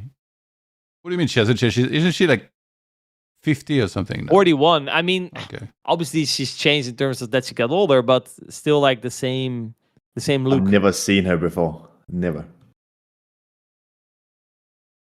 I think she only had that hit. Could be wrong here. Oh, listen to 14 Young years and ago, Dumb yeah. featuring Simple Plan. So she's still making music. All right, I found a hand. Y'all ready? Yeah. Well, actually, I'm also seeing a whoa, hand whoa. going on What's here. going on? Things escalated greatly. One is not in the Discord, right? I don't know. I can try and check. Oh, he's coming over the top. All right. Oh no, he's in the challenge Discord. He is, yeah. I'll reach out to him, see if he's interested. He plays more heads up, right? From what I would love to do a hand history review. Munis is Juan about this fucking ace-5 suited hand.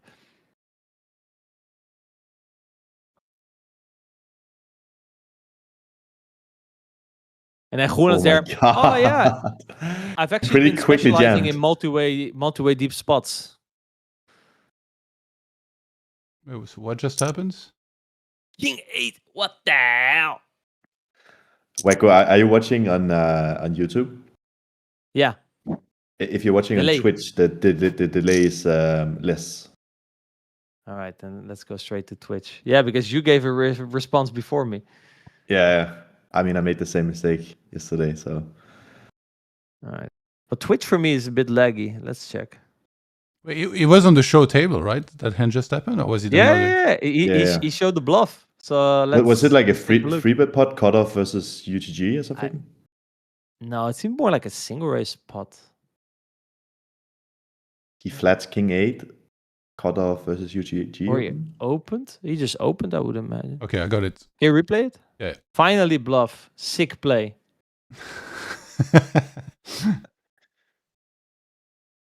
So he opens Juan cutoff. is at it. Juan is at it. Okay. Rig defense big Cutoff blind. versus cutoff big blind, right? Yeah.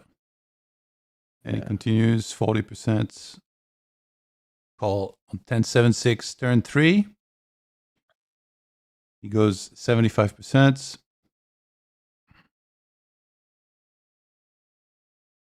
Rig calls. Deuce of hearts on river. Rig checks. And Juan bets again.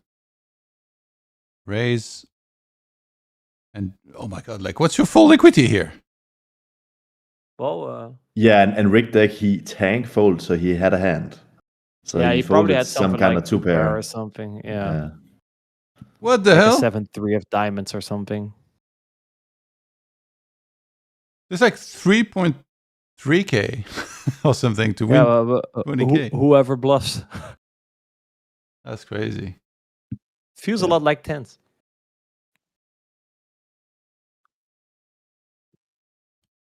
So would you rather then block have a 10?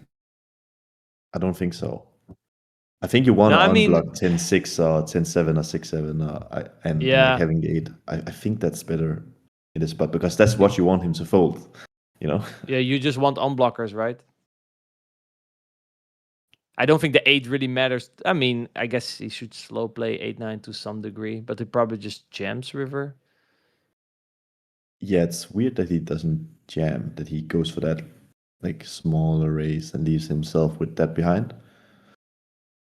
I mean, it sort of makes sense, right? If you have like a weak-ish 2-pair versus 3/4, you kind of don't really want to just call.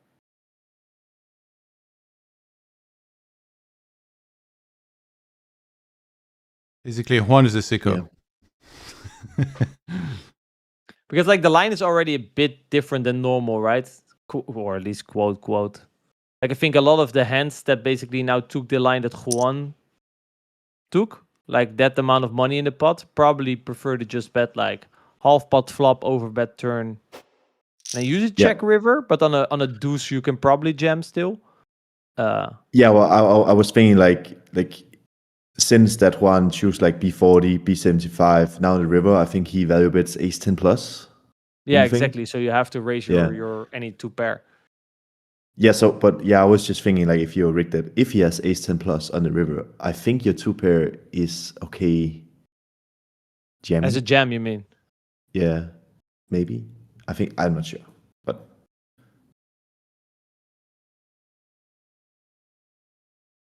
You know, we had Willie yesterday on, and he was saying that rig never folds on the river. Because he doesn't take the correct line. This is the line he folds. That's why that he actually folded this. Oh, let me see. I had found a hand, but now I mean, but in the same time, because of like B40, 75, 75, the gem is maybe a bit bigger than he thought. But yeah, 2-pair. Make it live. They were just 100 BB deep, right? yeah, I think. Let me see. we're a little bit deeper. Yeah, no, Yeah, that 100. would explain. One at exactly 100. Yeah, 1600. Okay. Yeah, I think Juan read the situation well. Like, he probably thought, well, if Rick deck was really that strong, he would have just jammed himself. Whoever bluffs here, I always have tens. Let's rip it in. Yeah, the sick thing is that Rick deck has to like call in theory, he's 2 pairs, for like a big amount. But in this spot, when you get to these kind of spots, there is a big chance he's just like folding or calling, Yeah, of course. With this No one price. is trying to figure out. Okay, this is the price. I have this much two pair. Let's randomize. I can only fold my two pair. Doesn't matter which two pair. He's literally just saying, no one has a bluff. I fold, and then he gets shown a bluff. Like exactly. Street poker. Yeah.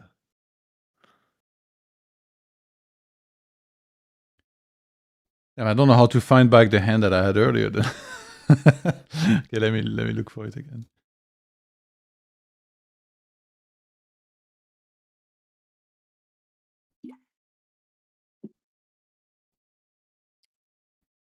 I think I almost have it. Cool, by the way, to see that Django is in the mix. Yeah. He was streaming a bunch, actually. I don't know if you caught any of it, but yeah, he was commentating. No, I didn't. Yeah, he was writing a lot in the chats, cursing a little bit. On his own channel, I assume? Yeah, on his own channel, yeah. How has he been doing, Jungle? Let me see. Maybe He's up. He won a buy-in yesterday. Actually, that's a bit surprising because I feel like I've seen him lose a bunch of pots, but then in the review we just did, he had aces twice, and and I guess that might be where his profit comes from. It's not recorded, unfortunately.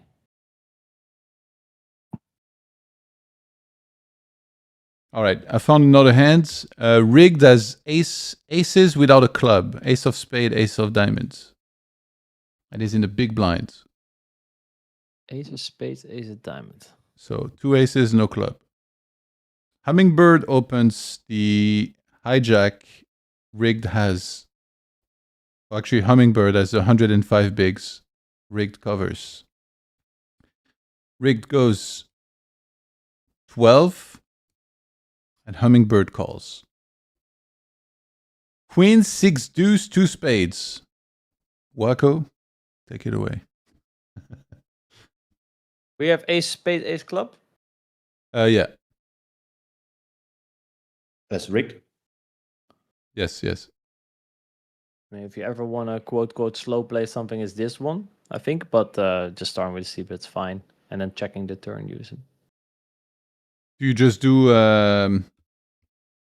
third pot here, or like has to be small? In this positions, probably I would just continue betting. It really depends on the strategy that you play. I don't have a clear preference.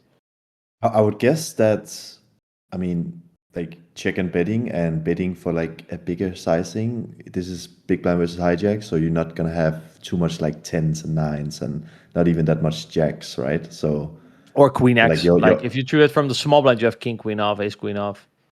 Yeah, but I was just saying like the value range just want like a lot of like our range just like wants to get all the money in. So I feel like just betting for like B40, B50 or something on the flop and checking. Then you also need some checks. Then would you check like ace spade, ace club specifically? I think it would be your best slow play, I guess.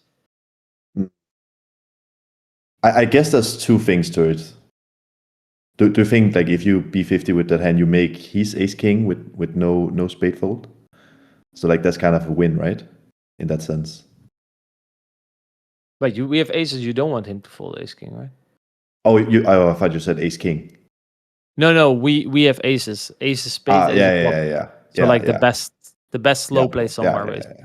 Yeah, of course. I thought you said ace king with ace of spades, king of clubs. So yeah, bet half pot. That makes sense. Then Hummingbird calls. And then, so what do you perceive the range of somebody that calls? Like, because it's not a small bet, it's half. Then what do you anticipate the range is like here? Just pairs. Yeah, again, we play a 3 pot, right? Pairs So a lot of pairs. The pairs with a spade, the ones without, I guess, just folds. Not jacks, but... I was going to say probably at 9s without a spade, you're probably starting to fold. And then 10s probably has to call. So on the jack of clubs, now rigged checks. Why check on this? Because you block the calls. Yeah. it gets closer, with his ace queen.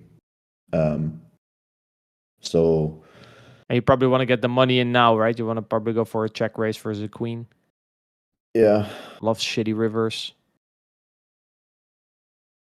And basically, you just you lose less, because like the downside of checking, let's say you have the opposite suit, so a heart and a diamond. Well, he would have always called you with the nut flush draw, right? So if it then goes check, that costs you a lot of money. But because you now block these hands that would always call but could potentially check back, there's less downside. Wouldn't you say we just jam a lot on the turn in general from rigged deck? Yes, jamming is probably the play. Jamming or checking using on double flush draw boards. Let's say you have a queen, you just rip it. Or let's say you have your bluffs are probably going to be a 6. Let's say you have 6-7, 6-5. You're probably ripping it, like as a merge. And then maybe like, would you ever rip? I'm trying to think if you would ever rip ace king of hearts, for example. Like you block kind of the top pairs, right? He's just gonna have to fold nines. I feel like we calls don't. You with ace 10 of spades. I feel like we don't. No? I feel like that's not gonna be the thing here. We are so dead against Jack 10 of spades. I mean, so dead. I mean, obviously I would prefer to be called by a different head, but yeah, but that's just a lot of hands that call that like snap us off that we don't do too good against, and I don't know. It just doesn't feel like. I don't know why. I just feel like if I'm jamming, I just feel like if I'm jamming, I want like king of ace of clubs maybe instead, like having some clubs in my hand, and like not having spades maybe. Sure. Because we're this. If we were a bit shallower, I think it flips, right? Because as soon as like all the nut flush draws called, you want to flip again. You want to, because now obviously if you jam, probably a nut flush draw folds a naked one. You think? Yeah, probably. Yeah, that's a good point. That's indeed a good point. Rick had like ace queen with ace of clubs, right? Yeah, he had both the spade and the club. Okay, queen of so clubs. Now you just ripped it, right? Yeah, he jams. No, he doesn't have a club rigged, I think, right? Wait, let me double check. I thought you said ace spades, ace club. Or Or at least that's what I know. I could have heard it wrong. Let me double check. Wait, like does he have aces or does he have ace queen? He has aces with the spade diamonds. I specifically mentioned no club there. I thought he had ace queen all the time. No, he has aces. No. Aces. Okay. Yeah, if you have aces, spades, queen, a club, it's a good check as well, right? This one's a bit more debatable. So hummingbird calls, and these are the holdings.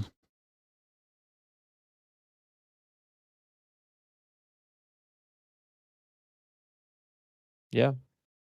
So if you're a hummingbird here, do you have to bet turn, and then once you bet turn, I guess like you're pretty much you're not thrilled, but you're committed with your hands?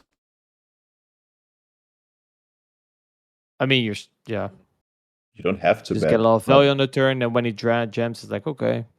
Yeah. Yeah, I guess you can just do whatever with queen 10 clubs here on the turn. I see good things with both, but I mean, maybe he thinks that rigged is a little bit more capped than normal.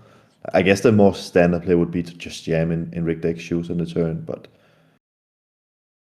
I find you're indeed right. Yeah. Like on flop, tens actually already folds. Yeah. And indeed, all the other pairs just call with a spade. I thought it would be starting at nines. And then turn.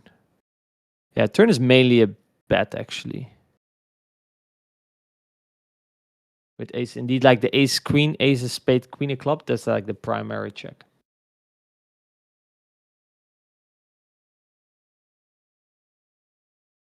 And queen 10 of clubs mainly checks, actually. But yeah, you can do whatever. So much equity.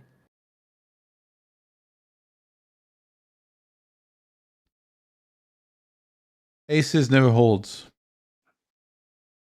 Except when Jungle Man has them. He wants some Actually, EV, if you jam, you are actually indeed jamming like ace king suited, ace king of hearts, for example. And Oh, you're you are? jamming Okay. ace of hearts, king of clubs. That's Yeah. a great jam. For example, ace of diamonds, king of clubs. Yeah. And indeed, like actually you're 6 at a lower frequency. If I jam here, I'm definitely over bluffing. A 6 goes for the check jam, maybe? What does a 6 do then? Why not just jam a 6? Check folding, what a nit. Jesus.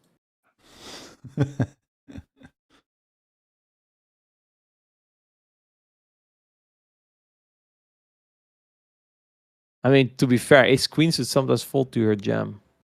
Maybe jamming 6-5 is not a great idea in hindsight. Oh, and you get called by 6-7 of clubs, 6-5 of clubs. Yeah, that's not great. Somebody, I think Hummingbird didn't have the run it twice, by the way. Because if that was on by default, they would have seen 2 rivers. And I'm pretty sure Rigged has it. What does 4-5 spades do on the turn? Well, it depends if the options that you give it. If your rig deck in this shoes. Yeah, it depends. So actually, it was AI, or at least the AI said mainly half pot. Oh yeah, just yeah. And not jam. Obviously, if you could give it a jam. If you give it a jam and half pot, it's still doing it sometimes. But 5-4 spades is mainly going in the check raise. Yeah. Yeah, I was just thinking Which is like a bit. it doesn't feel too good like as like a jam. Oh no, wait, it's going in the check call actually. Which is a bit weird because if you jam, you make him fold ace 8 of spades. Then why not just jam?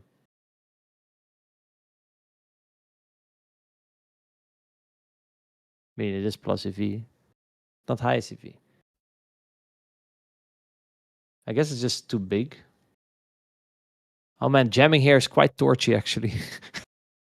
Mm-hmm. Because like king sometimes has to fold. Can you believe it? Or at least, you know. Kings has to fold in hummingbird shoes? Yeah, but wait. Sorry. This is if I mix between half pot and jam, and the jam is a very specific range. But if you just play jam only, which I think the strategy would flip if you make it a little bit deeper, then obviously you're quite happy with your pocket kings.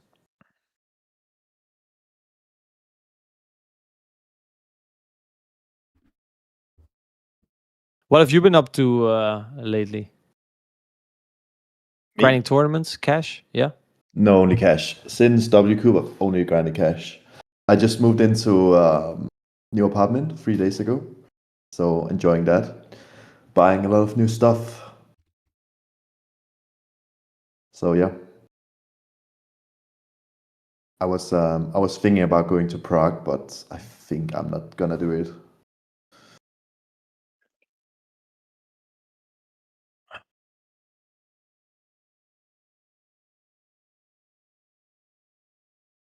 How about, did your routine ever change at all since the Mistakes Championship PTSD? With the studying and everything?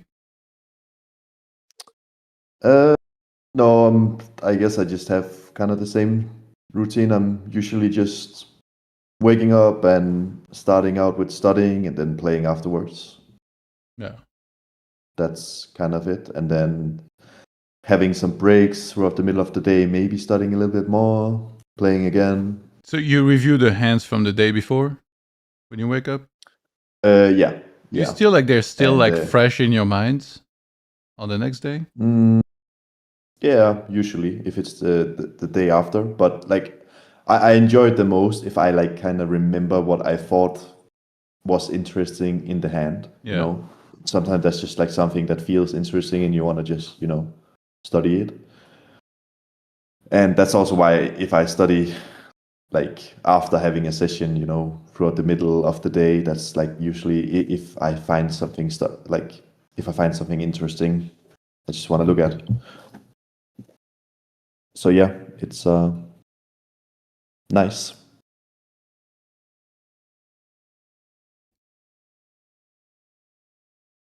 I After feel like the the Wacko is muted or something, or I don't know. No. I'm here. he's Oh, you're chilling not. for a minute. He's listening to you.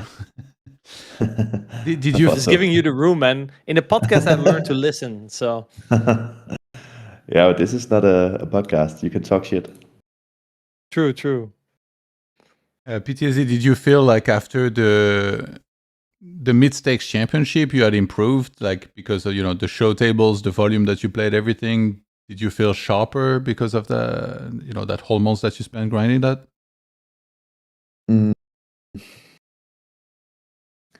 I don't know. Maybe a little bit. Maybe. I mean, it wasn't like really the same game. There was like much more flatting going on, and also with anti. And so I guess what I remember is just like when I came back to like the normal grind, then I just had to remember to start folding again because no one's bluffing. But they were in the championship. Yeah, maybe I got a little bit more confident, I guess. I've at least I've been putting in a lot more hours in a 1K and a tiny bit of NL2K. But Okay. yeah. Well, it wasn't you that was talking about coffee a couple times in the You in the asked me pod, this was like it? third time now. I Yeah, don't was it? know. I can't remember. Maybe Wacko knows. Somebody mentioned coffee a bunch of times. Coffee. Then wasn't me. I'm not big on coffee. Yeah. I love coffee, but I don't think I talked about it really. But Okay. You don't love it that much that you actually talk about it. Because initially, when I listened to the mid stakes pod, I was like at the gym and I was listening on Spotify, and then it took me a while to place one of the voice, and then I was like, "Oh, that's Venator," like who's this guy with the accent?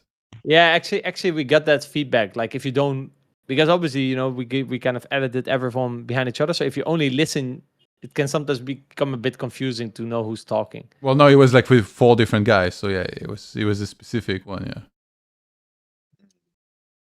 And then eventually, I placed everyone and kind of knew who was talking. Someone said, "Did Luca Braid run really bad this challenge or what? Really enjoyed this podcast on Mechanics of Poker."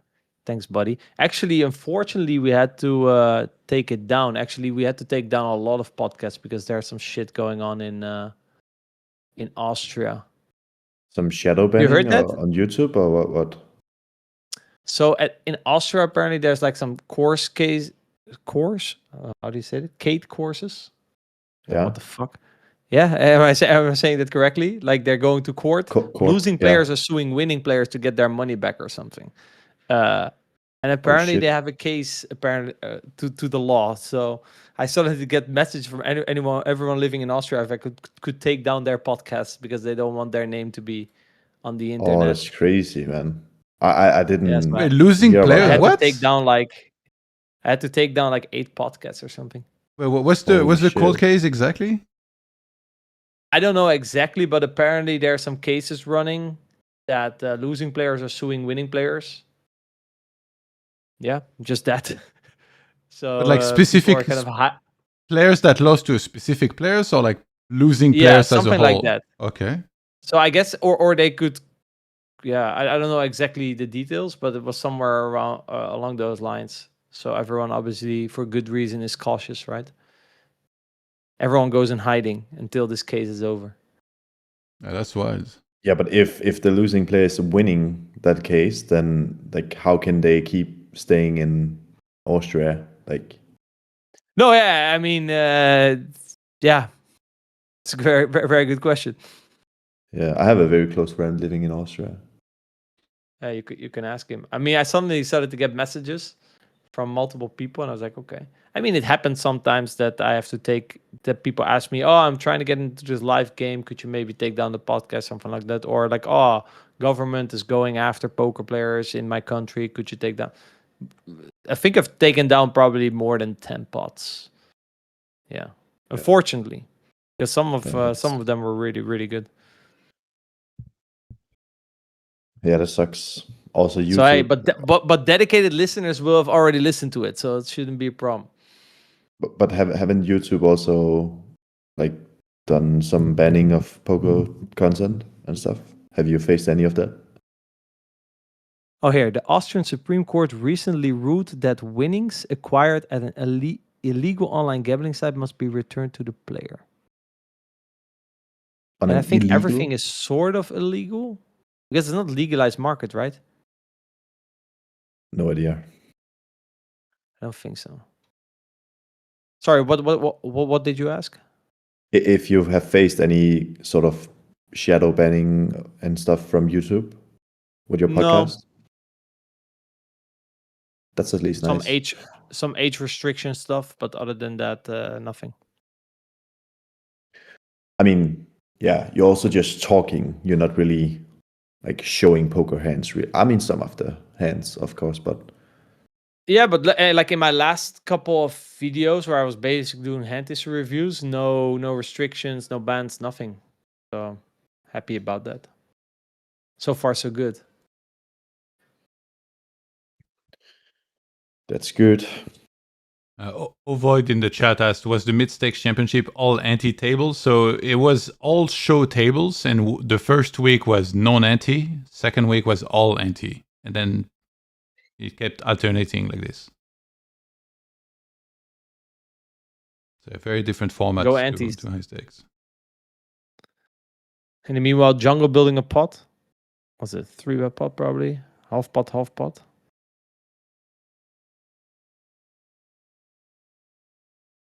Wait, Jungle?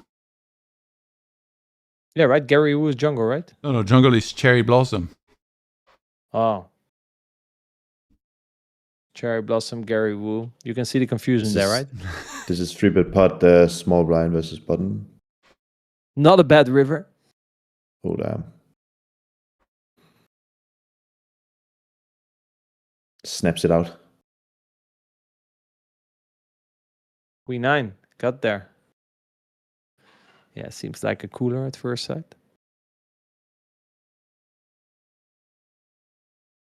So small blind. Who is Gary Wu? Someone asks.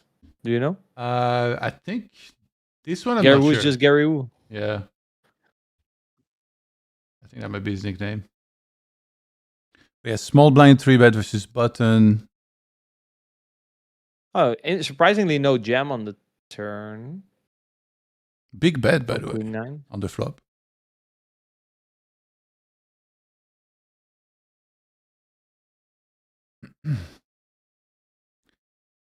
So half pot on the turn, call, and then king. What do you make of no jam on turn with Queen 9 of hearts?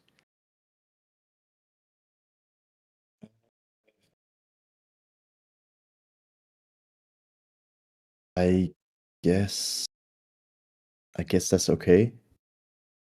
I don't even know. What's the plan on reverse when you don't hit then?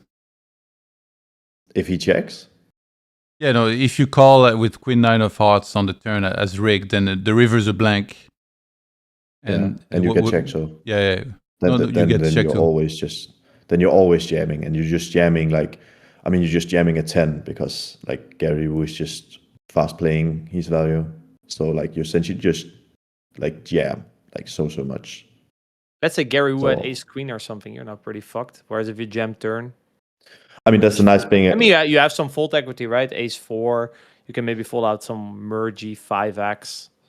Yeah, I mean the nice thing for Gary Wu betting his ace king here, so he's just ahead a lot, and on some blanks he can just check. He can just check call still. So ace queen is beautifully played. Yeah. Do you think Gary is calling if he faces a jam on turn? Oh, I don't think so. I mean, I feel like Rick deck should out there. I feel like if Rick deck can find like a king queen with a heart or something that he like jams on the turn, it's very unlikely though. I think the jamming is more like, okay, I have ace jack or maybe a jack 9. Those are probably going to be the two jams, something like that. Yeah. And then a combo draw. Maybe, yeah.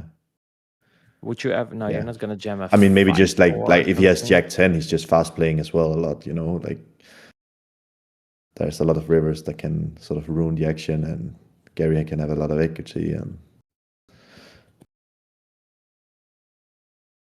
And just the benefit of jamming queen 9 is obviously you need to hit, right, in order to call the river, so you don't get bluffed as well.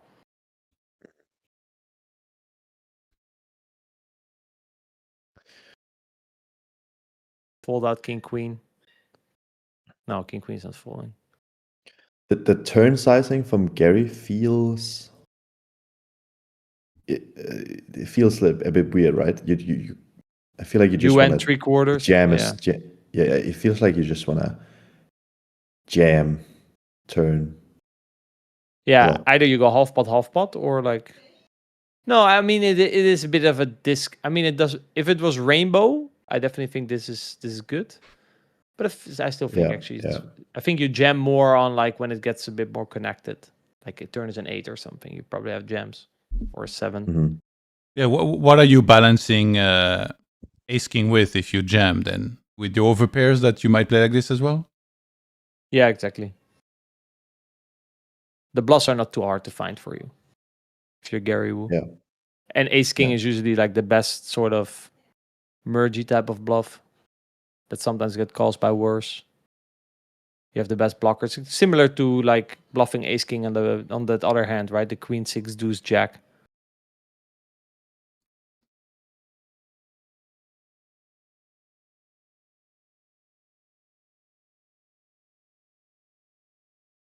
I mean, like king queen with a heart for Gary's perspective can also be nice, I guess. Making ace queen fold, blocking some of the there's snap plenty of calls. bluffs to think of. Yeah. Like a 5 blocker or something, like ace 5, 5, 4, 6, something like that. That would be crazy.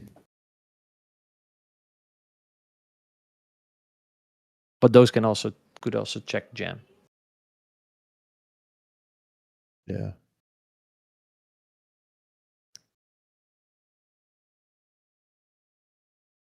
Okay.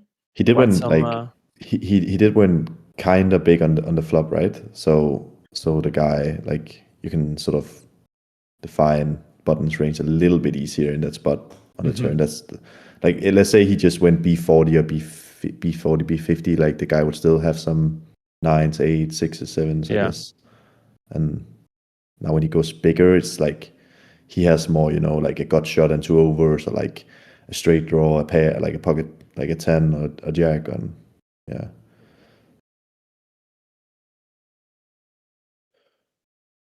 I guess you can like B50, B40, something with your entire range here.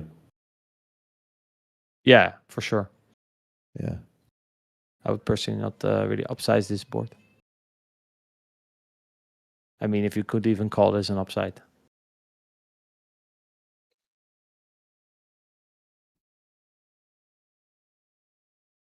Yeah. We got another situation escalating here. Cutoff versus button. Didn't quite see the action. 2, actually. Yeah. I think it was check raise flop, check turn, block river, which makes sense. Overpair. Straight versus king jack. So rigged opens cutoff. Finally 3-bets button. You just flop it? That's how we do it. Yeah.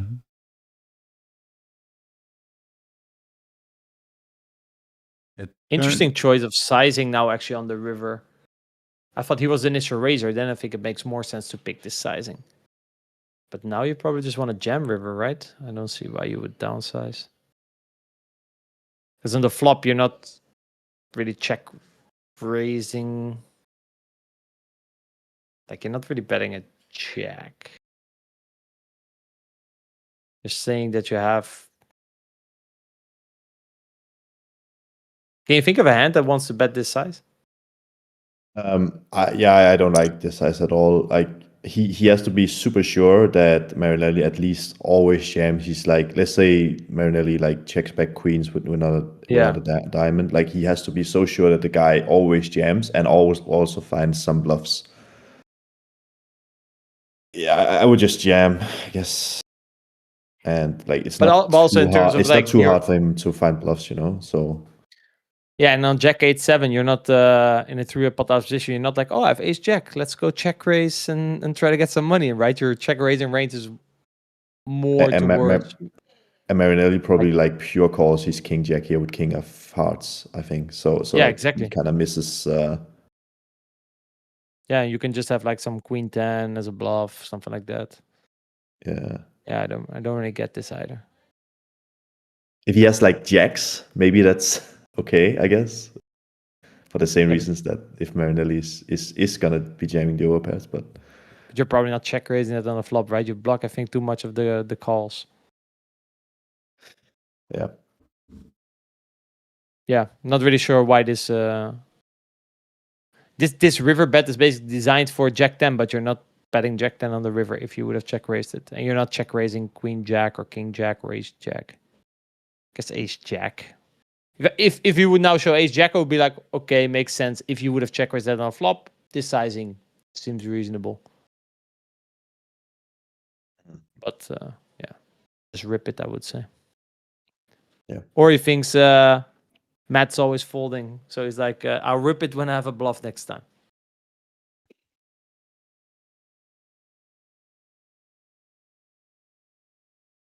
Wako, any teasers for the future guests on the pods?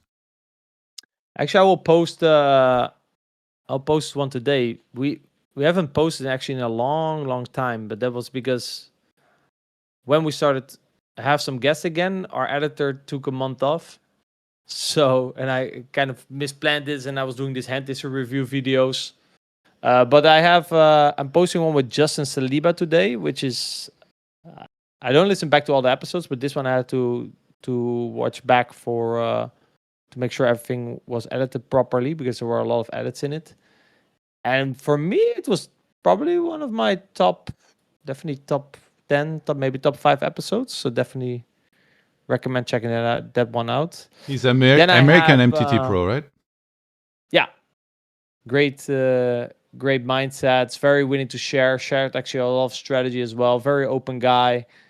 Really happy with that episode. Then after that, the one after that kind of depends. If Biluzin wants to do one already next week, I'll probably just post that one as soon as possible because, especially if he wins this thing, it's good to keep it recent. Then I have Don Corleone. I don't know if you know him. He's also a coach at GTO Wizard. High stakes Spanish rack. That one was really good as well. Really enjoyed that one.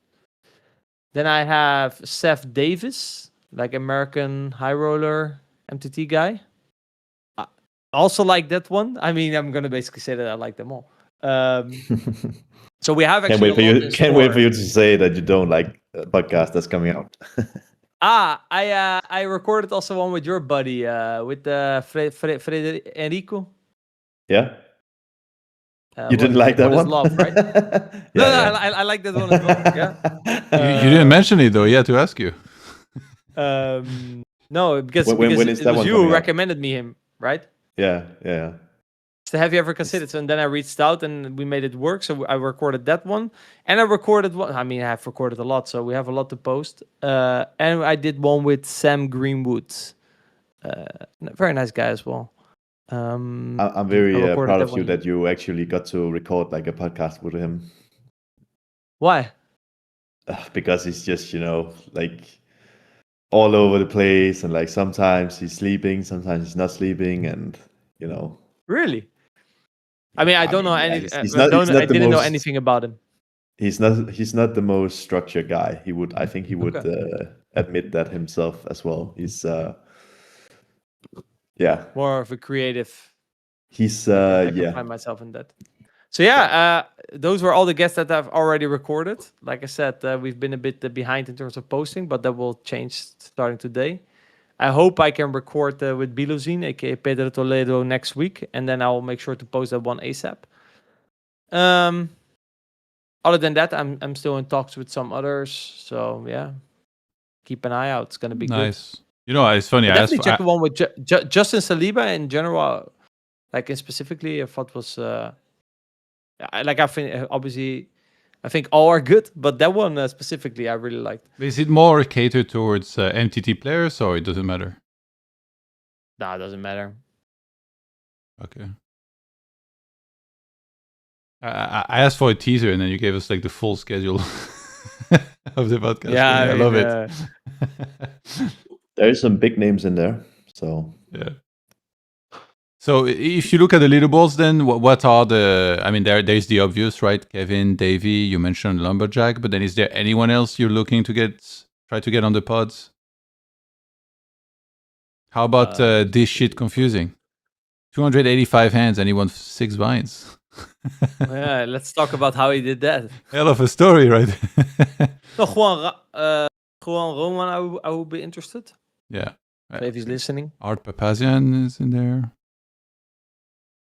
Yusef's not gonna do it. Oh, and Mark's not doing it. Muniz already did. Sonny already did. Some of the Canadian guys. Your Mom is Hot is one of the guys that play on in that famed Ontario pool, I believe. Don Caruso tried to reach out to as well. I don't know where did he go? Does Muniz, does he speak English? Yeah, very good actually. You didn't have him on, or did you? Yeah, I had him on already a couple years ago actually. Same with Inlight. I already had him on as well. A couple years ago. Lol Voidemans doesn't want to come on. Asian Flushy, I tried. What about Track Maniac? Track Maniac. No clue who that is. Bowie Effect. That's Bowie, right? Oh, yeah. Actually, yeah, it's definitely someone. Adam actually is in contact with him. So, yes, that one also on the list. Chile, you've already had on. Chile already had on, yeah. So, yeah, not. Listen, guys, I'm scouting. Very rare that they've not asked any of the top guys. 464 also did a good job. Came in 51 BB 100, played 1,000 hand, grabbed 86k and left. I actually was surprised. Also, last challenge that he didn't play much. Jacob in the chat asked, "Has Alex Ponakov done one?" I've actually asked Ponakov, but he said no. But he's done one with GTO Lab, if you want to hear a podcast with him.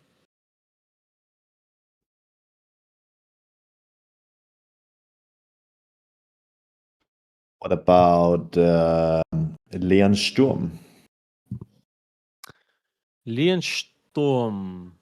German. Did I reach out to him? I don't recall if I reached out to him.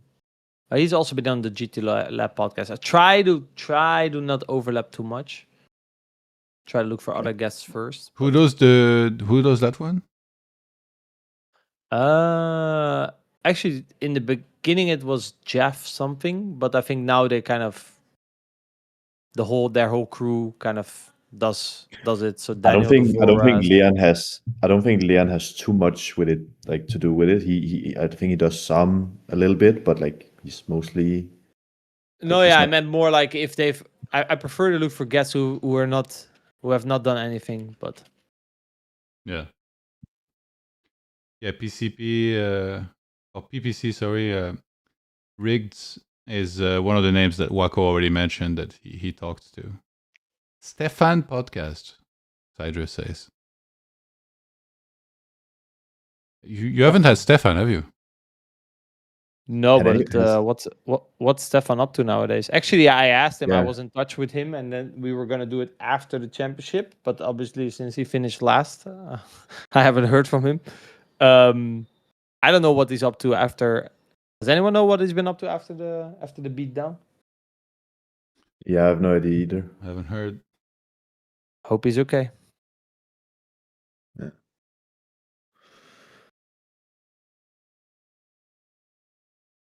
Jin J asked, how much for the winner? So there's a Rolex up top in this, and there's prizes for the whole top 5. So First place is a Rolex worth 35K. Second place, 17.5, 15, 12.5, and then 10K, which right now, if the challenge ends at this latest update, it would be Biluzin winning Rolex, and then TaxHere, Davy Jones, MrLumberjack, and Prodigy winning prizes.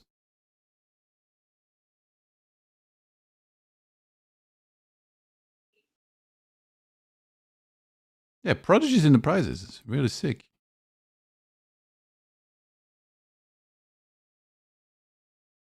What a recovery. Yeah.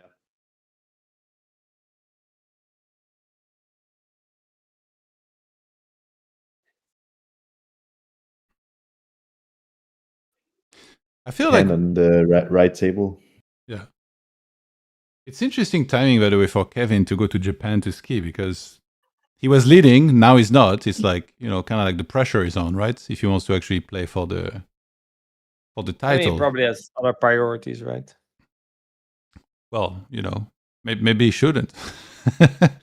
Lock in. Yeah, I mean, like I'm sure maybe like the money isn't the main driver for him in this, but if you're in a winning position, you get to win the the bragging rights and the trophy. That should matter a bunch. Who knows? Maybe not to him though. I don't know. I mean, we don't know the specifics of what he's up to, right?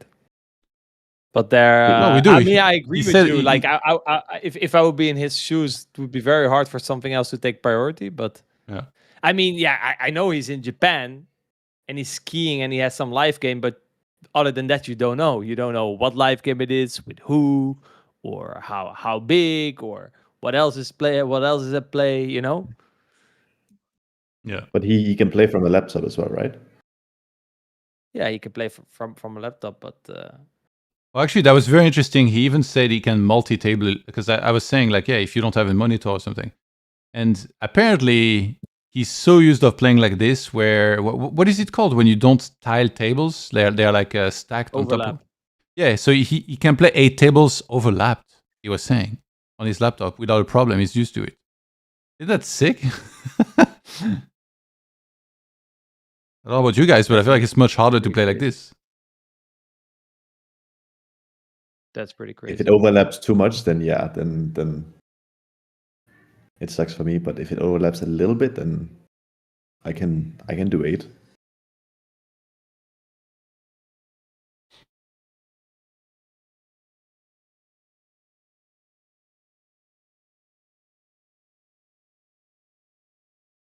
Is there only 2 tables going on right now?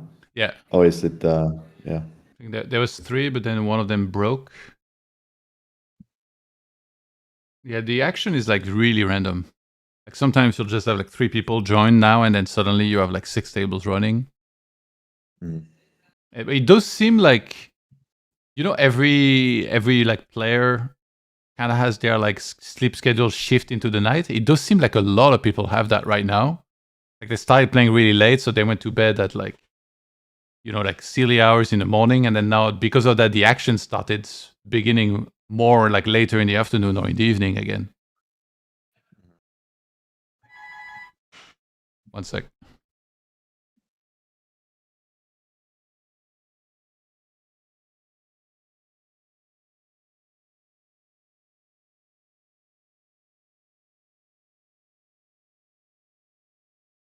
Actually, I have to get going as well.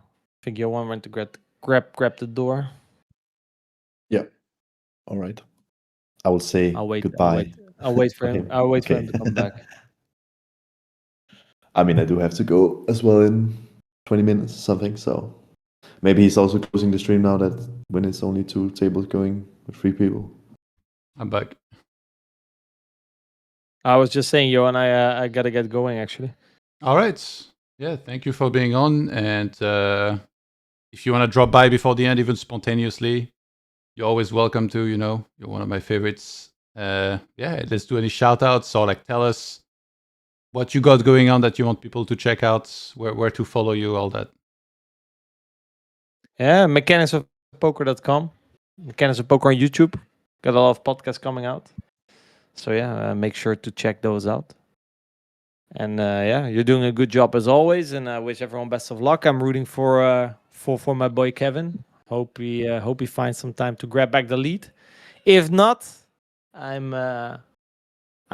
content with Pedro taking it down for the Brazilians. All right. Thank you so much. Have a good day and see All you right, later. guys. See you. See you.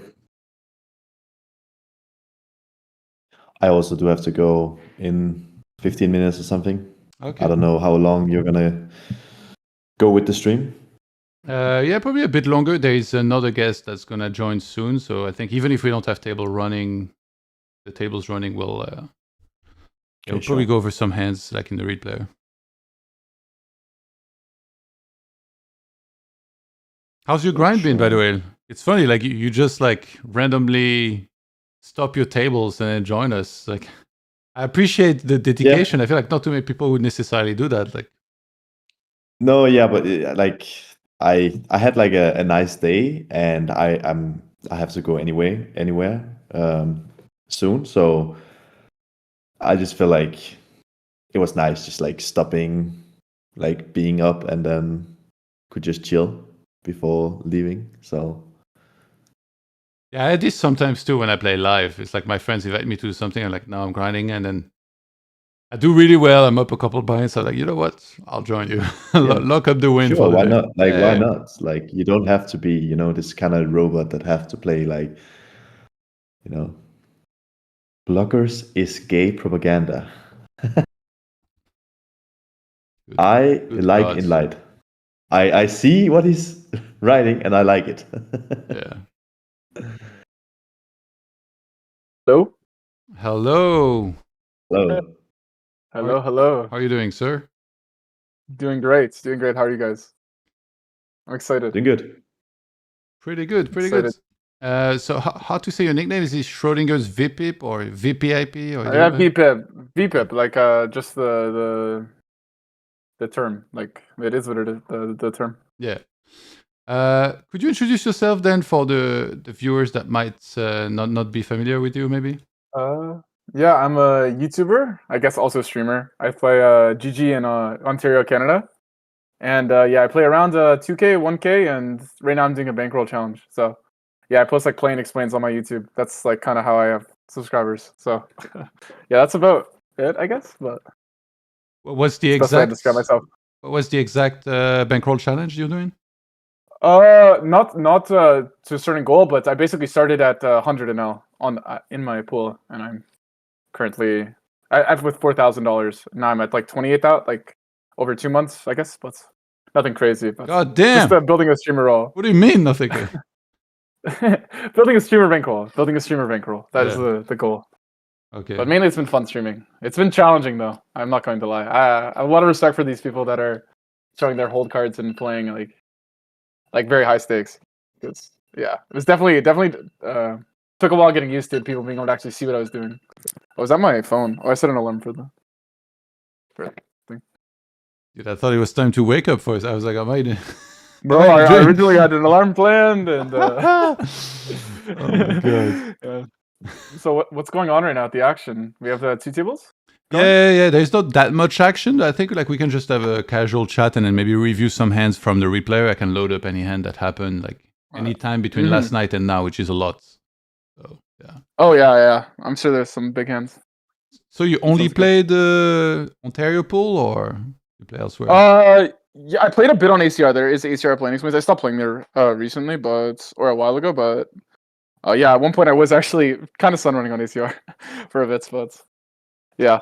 What about the Mid-Stakes Championship on Coin? You didn't play that? Oh no, I was actually in Japan. I wanted to play this bad, but it was like I had a Japan trip booked for like ever in June, and I was debating, do I do it, do I not? But then I figured like, okay, I'm not gonna ruin the trip with my girlfriend, like yeah, just like on the hotel Wi-Fi. She wouldn't be too happy, I guess. Yes, because because if I want to play it, I want to do well, right? Like I don't want to just play it just to play it. So like I'd be studying, and it's like that's just way too much time. Like I'm supposed to be enjoying my vacation. PTSD knows all about that. I remember during the challenge, you went to like Spain or something, I think, and you had a laptop. I remember. Yeah, but I mean that was only like an hour to Yeah, but to her at it the end felt of like the an eternity, challenge. my man. Did it work out well on the laptop? I don't know. I can't even remember. The challenge was kind of over in the end. Like Are the we guy going? leading was too far ahead. Is Coin planning on doing it again? The mid stakes, or do we know? Or Yeah, there I guess maybe. is some talks about it of doing it again in the second quarter of 2026. Oh, I see. Okay, maybe I have no excuse then if it runs again. Yeah, I can't fade it When twice. did you say? When did you say it was gonna run? So did you say June? Second quarter, so it means April to June, between April and June. I see. Okay. My experience in video games is like it's always later, but now in this case, I think they're doing like up to 4 challenges a year. So it might be accurate. It might be somewhere in, yeah, I would probably think later in the quarter. So yeah, probably close to June, like much like last time, but yeah, we'll see. Is it gonna be 2-5 again? I have no idea. I only heard second quarter because I asked because a lot of people were asking about the next mistakes. So that's all I was told for now.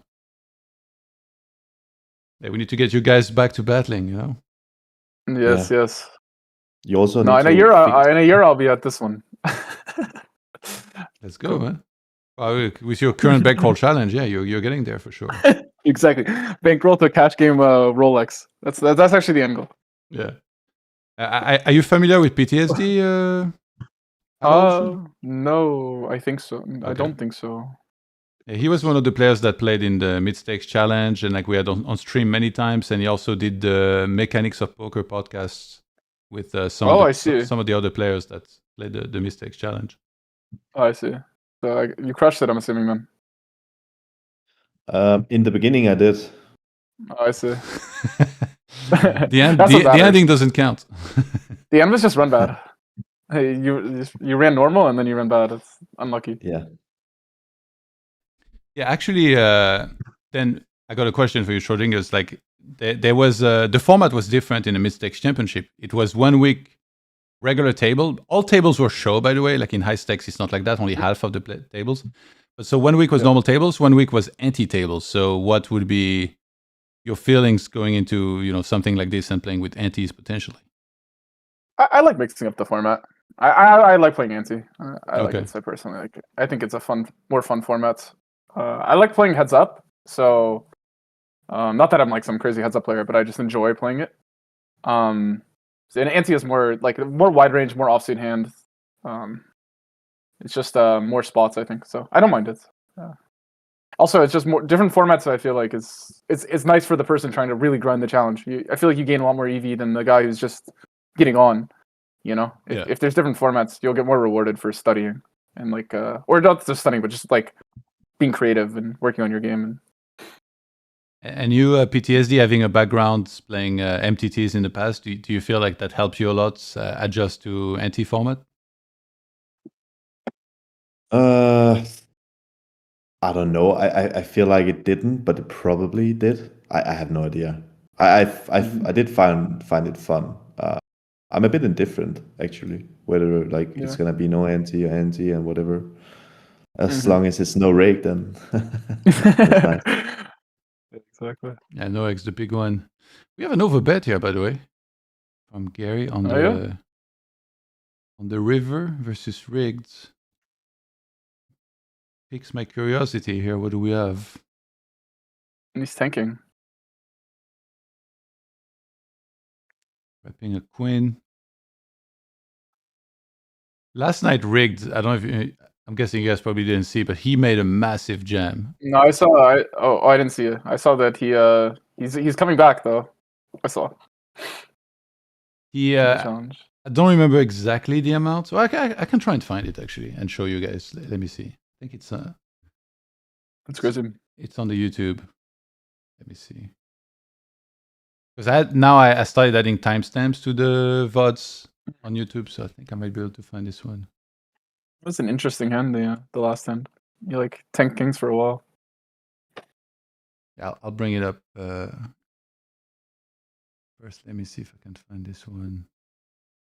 Oh no, it might not be there. Damn. Oh, okay, I found it. Limitless just joined. It seems like he's coming in and then going randomly. Okay, I found the hand. Okay, wait. I will. Let's go. It's not going to be easy to show, actually. Let's see if this works. How does this look? Okay, I guess this is not too bad. Might be... okay. Not super easy to see, but it's the left table. Okay. So let me go back a bit. Is it a heads-up hand? It is, right? Oh, yeah, it is. Yeah, actually. Because Munez won a hand with kings and then he sat out. I think that was kind of like the end of the session maybe for him. So it's heads up. Oh, and it's 300 big blinds deep. Yeah. So rigged. Oh, this is crazy. Okay. Rigged opens on the button. And then I think Prodigy calls. Then we head to King 9-6.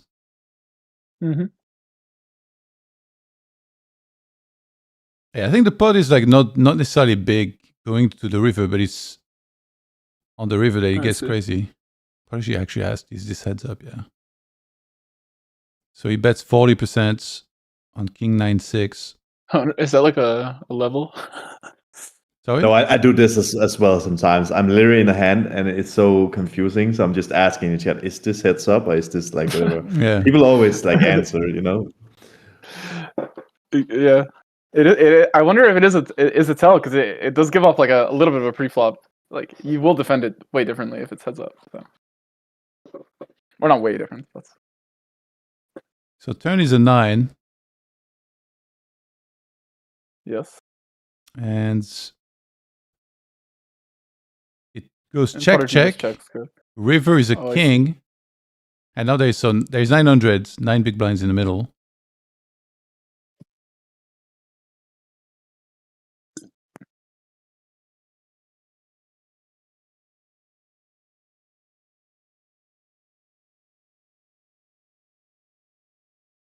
And Prodigy bets spots. Again, we're mega deep. Mm-hmm. He has 34K or 33.5 behind.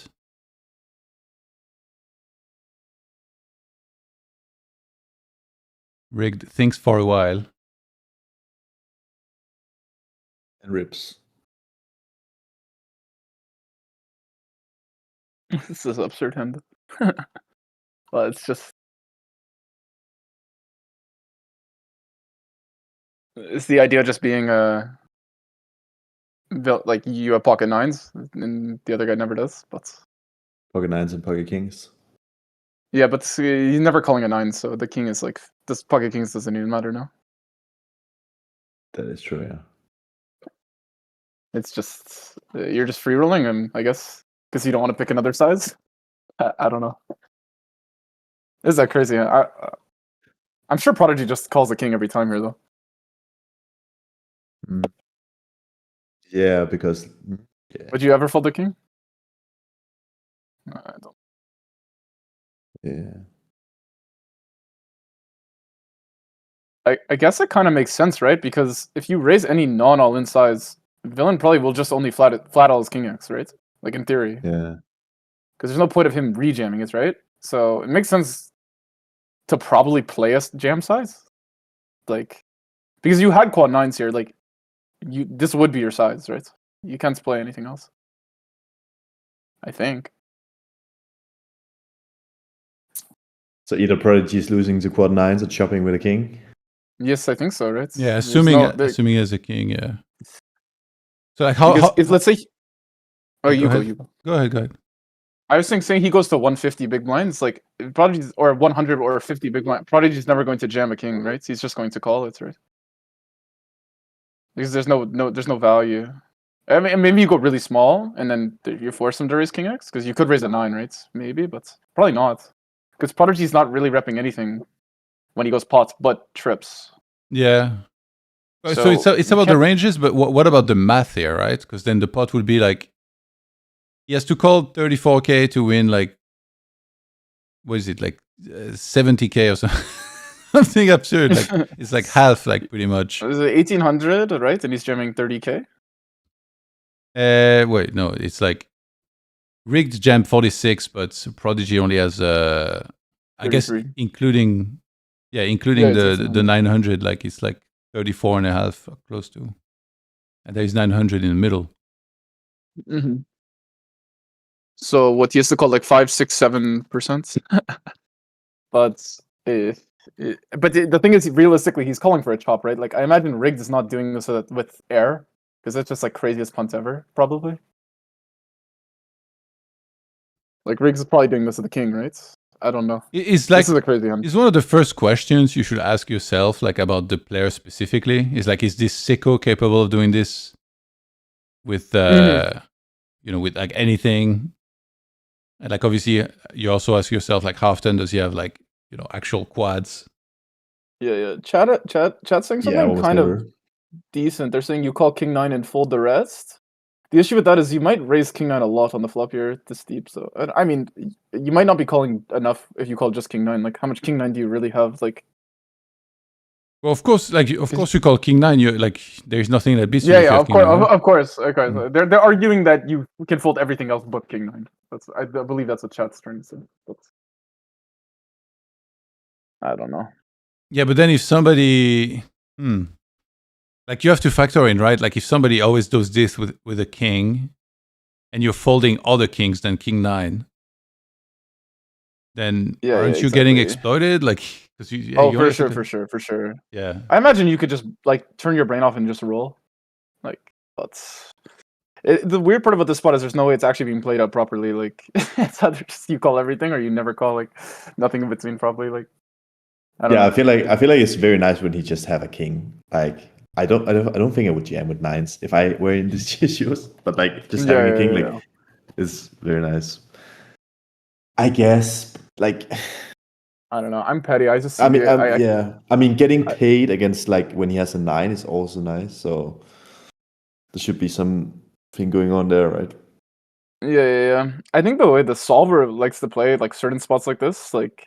Is it actually like likes to give your opponent like technically the ability to win the hand sometimes, but that's just not how humans actually like to play these spots. Like Riggs is way more comfortable just having a king here and just trying to free roll the money in the middle. I think it's like there is the EV of just like essentially always winning the hand, like by making a fold a king, but there's also EV in just raising and getting called a 9, or maybe he's like rebluffing. It's not gonna happen a lot, of course, but it can happen, I guess. Like, depends on, yeah. And DF doesn't actually even fully apply here, right? If we assume rigged only bluffs the king, then like, you're getting bluffed only off your chop outs, so it's even like less bad. So you don't even have to call that number correctly, if I'm not mistaken, because you're actually only losing 900, right? When you fold, like I don't know. Because if it went back call, you would only make 900. I don't know. Do you guys think this type of hand is like extra sick because you also like, you don't have infinite time bank, right? You only have like a finite time to think, and it's like you feel the pressure. You have to make a decision soon. Like if you had 15 minutes, it'd be so much easier. You just sit back and be like, all right, let's take it from the top, go slowly over it. But you don't have 15 minutes. For sure. Anyways, I have to go. All right. Thanks for being on. You're welcome back anytime as always. And if you have any shout outs, thank you. Go right ahead. No shout outs. Have a good time, guys. All right. See you there. Thank you. Yeah, no. This is a crazy hand. Yeah, I thought this was pretty sick. That was last night. I'm probably just bad and would just call. But I'm probably bad. Because I just don't ever think they have quad 9s. No way they have quad 9s, right? I mean, yeah, he can. Yeah, that's pretty sick. Do you know a player called Shirashi by any chance? No, I'm not too familiar with that player. So it's this guy that he plays like 1K and like all these kind of stakes around it. And yesterday he came on the stream, like he was there from the start, and he stayed. I think he was 5 hours and a half or like something insane like this. Yeah. Like the whole time, like, he broke the record of like any guest that's ever been on. I couldn't believe it. So yeah, we were live for a long time basically. That's when we saw all of these hands like last night. That's cool. I'm running on fumes, but I'm good at staying up. Yeah. I'm on the poker player schedule. And so I no, can make this stream. I'm not planning on being on like for too long anyway. We can just hang out a bit, do a couple hands, and then like. Oh no! I'm not in any rush to get off. Okay. That's fine. I'm enjoying it. Davey just sat down. The stream should be good, I think. I saw a hand actually just now on the left-hand side table, but I think I sorted him by pot size, so it's a little bit scuffed. So I need to let me find. Watching these hands is so fun, and then you go back to your game. I'm sure the viewers can relate to this. And just not play out like this. You want to make like sick calls. You want to go for bluffs, but or like crazy bluff spots.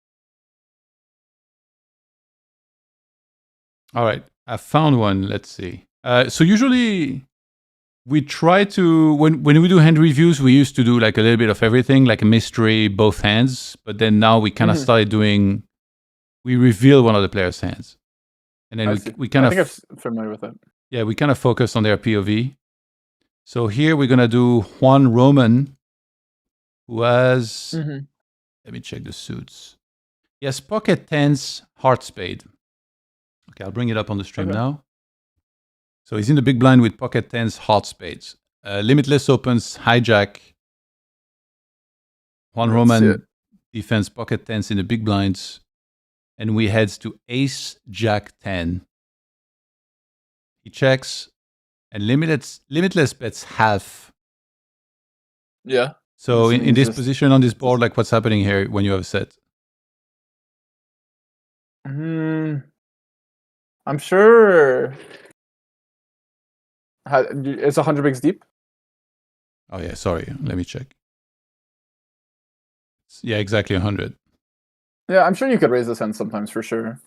But most of the time, like I think when the nuts is just and the board's pretty dynamic, it's not like the worst play ever to just quite slow play because I mean, tens is a strong hand, but on a lot of runouts, it's not going to be necessarily the best hand for stacks. So I think you could just do either. I know it's like the really boring answer, but the board is there's so much stuff going on, but at the same time, depending on my opponent, I'd probably call or raise both times. I know. Okay, so neither is like because sometimes we kind of think in absolutes. You know, like for me, I'm not a good player, so I always feel like there is one choice here. But you're saying like both choices are like somewhat similar whether you raise. Okay, that's interesting. Both players have lots of king queen. So I mean, it's clearly like the board where king queen's a very strong hand, and both players have a lot of it, and so it kind of makes the board. I feel like both players have to play quite passive when there's the nuts on the board.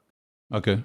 Because realistically, when you're raising a hand like tens here for value, like obviously there's certain hands that will call down that are worse, but overall, like your opponent is going to be able to defend like a lot of very strong hands. Like you're obviously raising to get value from ace jack, ace queen, ace king, diamonds and stuff like this, but the board is pretty like king queen is a very common hand here, and yeah, so it's not like you have to raise it, you know. Okay. And so he makes the call. Then we head to a 9 of spades on the turn. He checks, and now we get a full pot size bet from Limitless.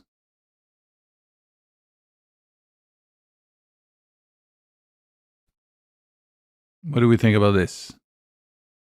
You see, these are the types of spots that in this game, like I am truly unsure. Like in my the way I play in my pools, I don't mind just like continuing with the flat here, but I wouldn't be surprised if this guy does something different. But I would imagine that Limitless is polarized, and calling here is completely fun. Just calling and not raising. But at the same time, I wouldn't be surprised if there's some like dynamic going on where maybe Limitless is betting a little bit thinner and checking back a lot of rivers, and then in that case, you would want to raise here. And yeah, that's what we see. Like if he's going to bet a lot of ace queen, ace king here on the turn, he's going to check back river. Maybe you want to punish him a little for betting these hands. So for pot, you know, because if you were to just bet ace king here and check back every time, he's kind of free rolling you when you have a hand like jack x of diamonds. When you have a hand like, I don't know, basically anything that has some equity that queen jack, you know, that like might want to call. But yeah. Yes. So he goes for the check raise, and we get a jam from Limitless. Damn, dude, these guys are sick. This is not what. Yeah, I mean, the weird thing here with tens, it just feels like you have too much. Like even when you're behind, you have equity, which just makes me want to call it. But I don't know. That's just my logic there. It is kind of hard to have bluffs in Limitless's shoes because I don't know about the dynamic with the no rake, but a lot of the natural bluffs you would think is like king and queen x of diamond hands, maybe like queen jack of diamonds, like king jack of diamonds if it pots turn. But yeah, I don't know. Because I don't know the stake. Like if he's opening hands like queen, like king six of diamond, I mean king six stuff like this, I think is pretty good blocking the king queen and stuff. But what are some hands that like tens? Like let's say he calls with tens here, and he might actually be ahead of some hands here. Oh, for sure, for sure. So like what are those hands? Are you saying like ace jack? Like obviously all the bluffs that I'm saying. And Okay. I feel like Limitless is definitely ripping king queen for sure though. Yeah. When he's jamming this way, because I don't think you're going to make much money jamming other stuff. I mean, maybe, I don't know. This spot is kind of crazy. I'm not so familiar with it. Yeah. Yeah. Usually the fast play there, I feel like Juan is so polar that it's really unappealing to jam a hand like ace jack for value, because when you're running the delay turn on this board, like you're ripping a super strong hand though. So yeah, if you have this hand happen to you with tens here, you're like, all right, I'm never not check raising anymore. It's been maximum result oriented on this one. Yeah, literally, bro. Literally. Yeah, that's pretty sick. Yeah. And so one of them. This spot is crazy. Yeah. One of them or both of them doesn't have the run it twice, because like it's something like you activate and like we see it a lot, but now it's like he didn't run twice, so he didn't even have a chance to chop. Just lost outright. Oh yeah, but the way this challenge works is interesting, right? Because he's just he's calling just for the EV, right? Assuming you just only care about winning and not the money. Obviously, people care about the money, but yeah, I don't know. I think like those that care the most about the EV are like those in contention for the prizes. That's true. And Juan, I mean, yeah, he's up there. Limitless though, he's 7th, I believe. So in comparison, it's more interesting for him for sure. He was way ahead in EV. Actually, that's probably. I'm guessing. Yeah, descent just happened, so it's not added to this yet. So, yeah, that's cool. Bro, you put me the first hand I'm reviewing. I'm not gonna lie, this spot is quite because in lower stakes it just plays out so differently than it plays out at a higher stake. The ace jack 10 board. People are generally so passive compared to the play you're seeing here. It's in lower stake. It goes check on the flop. Bet call on the turn. check on the river. Yeah. Literally. It's so different. Especially the delay raise. It's like a 30 big blind spot in those stakes. I definitely do like the delay raise in practice. I feel like that's one thing that's I think people, like someone as good as Limitless, would take advantage of. Is maybe people are just too like they will raise their king queen very often on the flop. Maybe like obviously I'm assuming like Juan is obviously a great player, right? And in practice, if you were to bet, like if your opponent, you assume your opponent's going to raise a lot of his strong hands on the flop. If you were to have a hand like ace king ace queen and you bet turn, you're assuming that like your opponent might call a good amount of worse and you can just check back. Then like giving them a free card and trying to get value on the river, you know. So it is important to still incorporate some of these delay raise hands like Juan had. But he just ran into 7-8, so unlucky. Feels bad. What can you do? Definitely. It can't be bad from either player, though. Surely, right? There's no way either player. Yeah. I saw another hand here. Oh, yeah, but there was no showdown, I think. Because that's not a show table, this one. Oh, no, wait. Never mind. No, we did see, actually. Okay, this one we can just do as like without like we just reveal cards from the start. So Limitless at King 6 offsuit in the big blinds, and Davy Jones at 10-8 suited in a small blind. And it's raise 3 bets. Damn, those King 6 offsuit 3 bets. You don't get that in my stakes either. I spam 3 bet these hands, so I kind of do them too much. Probably, but don't tell my opponents. So Limitless continues very small on mono. Mm-hmm. That makes sense. I feel like these boards are good because he's gonna have a lot of the hands like he had, and more of these offsuit spade hands. The high card advantage. If the board was like higher, like Ace King X, then Davy will have more of these lower flush hands. But all this offsuit ace high still has a lot of equity, even if it's not like the nuts right now.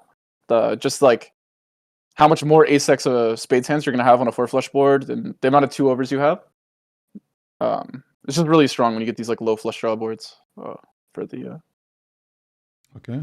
Especially in the small size, because Davy's gonna call a lot of suited stuff, which means since there's 3 suits on the board, there's 1 suit on the board. That means he's gonna have a lot of hands like, I don't know, like I'm sure 8-6 of diamonds, like you know what I mean, just 6-5 of diamonds, just complete whiffs. So that can't even defend versus the small size. So I think it's good to attack. Okay. So once he does that, Limitless clicks back. We see a lot of that. Mm-hmm. Oh my god. Yeah, these guys are on another level. To be honest, this is crazy. It The seems meta like game going on. a lot of skillful leveling wars, so to speak. For right? sure. It's like, oh, you know that I know that you know, and then. Mm-hmm. So Davy goes for the call. Mm-hmm. Turn 3 of spades. And it checks around river 7 of clubs. And Davy bets 2560 into 6400. Yeah, I don't even understand, because I feel like Limitless is repping like a better, like as a maybe a recreational at this point watching this hand. I feel like my intuition would be Limitless is repping a better spade and a better pair on the flop when he's re-raising him. So, but I trust Davies just better than me at this game. So, by no means am I criticizing. It's just I'm trying to figure out what's going on, to be honest. Because he has 10-8. I'm not misreading, right? He has 10-8 of like something here. Yeah, 10-8 of hearts. I'm assuming it goes back call, right? Sure. Yeah. Yeah. I don't know, because like you would think like Davy's trying to go for, I don't know. You would assume with the size that it's a value bet somehow, but maybe I'm just completely off. I mean, to be fair, actually, The value bluff, maybe. Davy, but to be fair, no, because I don't think Limitless can actually realistically call anything worse. So it has to be bluff, actually. Yeah. Right. Like he's not clicking 9s or 8s, but I guess like the logic from Davy's perspective is he doesn't actually. This is the worst hand he could have, I guess. So that the idea is maybe he's just he's just b-forting a lot to try and get Limitless to fold a better 10, or like jacks through like aces without a spade, right? Because this is basically the worst hand he could have here, realistically, after he calls the flop. So the more I think about it, actually, because he's not really check raising too much 7x to like, you know what I'm saying. And when Limitless checks back, it really doesn't give off, because he clicked him on the flop. He's really repping like a strong spade, or he's repping the hands I just mentioned. So maybe he thinks that Limitless just doesn't have a low middling spade like he had, because you wouldn't expect those hands to 3-bet the flop as much. So that bet he makes, he's gonna make some of these hands fold. That's. Yeah, like aces without a spade here or something. Because it really is hard for Davy to have a non-spade here by the time he gets to the river. Yeah. If he's not willing to bluff this hand. The more I think about it, I actually realize he just probably perceives Limitless to have only strong spades or no spades at all. Or at least like maybe he'll trap a couple hands, but not have enough to defend versus the small size. Because he has to defend a lot here. So the more you factor in the king 6 off with the 6 of spades. Yeah. It just shows like Limitless probably got him. He probably was not expecting that hand, but maybe I'm wrong, completely off. But it just shows that the more I actually think about what Davy is trying to do, it makes more sense, right? He thinks Limitless is maybe potentially more polar than he is, and the best way to attack usually these extremely polar strategies is smaller sizings, because maybe Limitless could raise ace of spades, king of spades, and check back flop to be a little tricky. Right, and easily be able to defend versus an all-in. But when he faces the smaller size, he's gonna have to start calling non-spade hands more often. Plus, he has all this like random air. So, actually, his random air probably just always bets on the 3. Like if he had like 9-8 here, he'd probably just fire every time. But yeah, it's a interesting hand for sure. I would never think to play either hand this way. So it just shows the level that these players. Yeah, exactly. Sunstreak. He's value. He's definitely repping a low pocket pair with a spade for value on the river. Very interesting one for sure. I think it definitely has to be bluff though. I think right. I think Limitless is not raising nines without a spade on the turn as a 4-bet. Like there's just no way. But it just shows how good these players are that you're sitting here reviewing there. Your instant reaction is he bluffing or value betting? Yeah, but that was a wild one. It's pretty blind versus blind. Like those guys are so sick. Yes, exactly, and definitely just the metagame going on. Especially the 3-bet on the flop from Limitless. What were you saying? I was asked, sorry if it's been asked over and over, but do we know who Biluzin is? This is Pedro Toledo, a Brazilian player. He is winning, correct? Yeah, he's in the leads. Big day yesterday, 8.5 binds in 2,000 hands.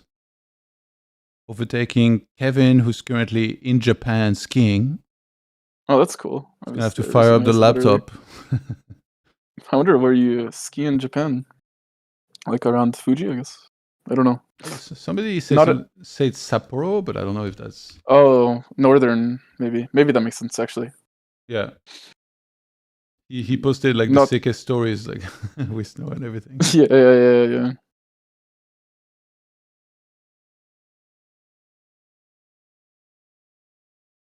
Look at the 51 bigs for 100. That guy's the real legend. 464, whatever. Yeah. Well, this shit confusing is doing even better. 207. That guy is like the smartest guy in this whole challenge. He just played like 300 hands. He's like, peace.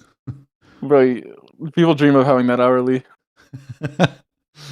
Actually, it's in the start, after a couple thousand hands, Davy actually had 50 BB per 100. It's like, obviously, he was on a sick heater, but that was why, because he wasn't like a very small sample either. It wasn't a big sample, but yeah. Is Linus still playing the challenge, or? I haven't seen him yet today. I think initially he was playing like early mornings and then kind of like shifted a little bit more into the day, but yeah, I'm not sure if he's still, like yesterday. I think he might have. Let me see. Yesterday he played under 200 hands, and yeah, unfortunately he didn't do well. Lost 2 binds almost. So still around the bottom of the leaderboard, and he ran even worse actually. He's like 10 binds under EV in actual results. When it rains, it pours. Yeah, Rigged on the other hands.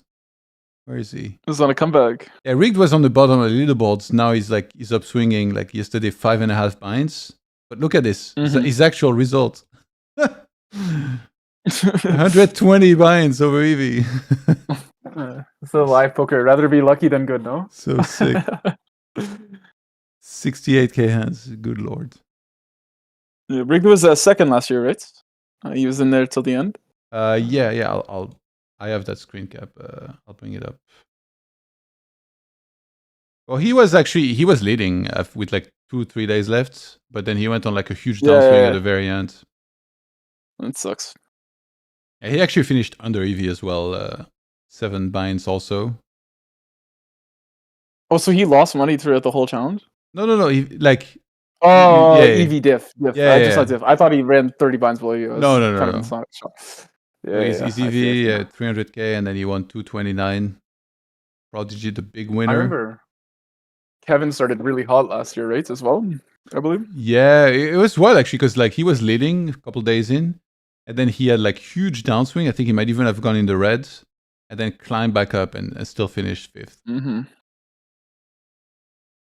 That was quite crazy. 72k hands at NL 10k. Guy's a legend. Yeah, with no fast tables. Yeah, it's crazy. I don't even be playing that volume at 200 now some days, so it's good. Volume monsters, so these guys. So far, the first 2 hand reviews, I'm deeply humbled as to what's going on. But I think it's just you're used to a pool where people are not attacking the range bets as much. Whereas obviously Davy is good enough too, and Limitless is good enough to recognize that's also what's happening. So quite a crazy game. So in your pool, usually you play the highest stakes that there is. Yeah, it's pretty much like the 1K and the 2Ks when they run this. So. Okay. And I was playing a 1K ACR for quite a while. So, but does Risk play in that pool as well? Yes. You definitely know some players. I believe we have a player from our pool that is playing in the challenge. Or he hasn't played that many hands, but You mean Connor? I believe so. Yes. Okay, yeah. Actually, there was one of the guests that we had on from Northern Ireland. He said like everybody has a win rate on the Canada, on the Ontario pool, because like there's no PVI, and also like the pool is like not very strong. And then one of the Canadian players reached out to me and he was like, maybe I should come on the stream and like defend the owner. Yeah. Daniel, you know Daniel? Honor. Apparently he's one of the good players. Yes. Unfortunately, he's a crusher. Yeah, he couldn't make it yet, but it would be fun to hear from him. He's too busy. That guy is making money moves. Yeah. Yes, we get too much hate. Yeah, you think? There's always the rivalry of like Europeans against Americans, but now it's like, Canadians get mixed in there with like having their own pool. For sure. Definitely. I think what it is people will look at the very weak players that potentially might be playing, and they'll just assume that's the whole pool. But yeah. I think like we still have very good players, obviously, like Connor, like you said, Risk and Jarrett, man, stuff like this. So definitely have players that can that have achieved a good amount of success playing poker. What about Coley? Oh yeah, Coley. Yeah, of course, Coley. Hey, I really like Coley. He came a bunch of times on the stream as well during the mid stakes championship. A few times here as well for the high stakes. So always fun to hear. Coley's a great guy. So you guys are like friendly, like all the regs on the. Oh, some. Oh, there is some drama. I saw it. Yes. Oh, there's so much drama. Really? Yeah. That's amazing. Sometimes. That's amazing. Sometimes, because you play with the same players every day. It's like this. It's like the Cash Game World Championship, except it's not.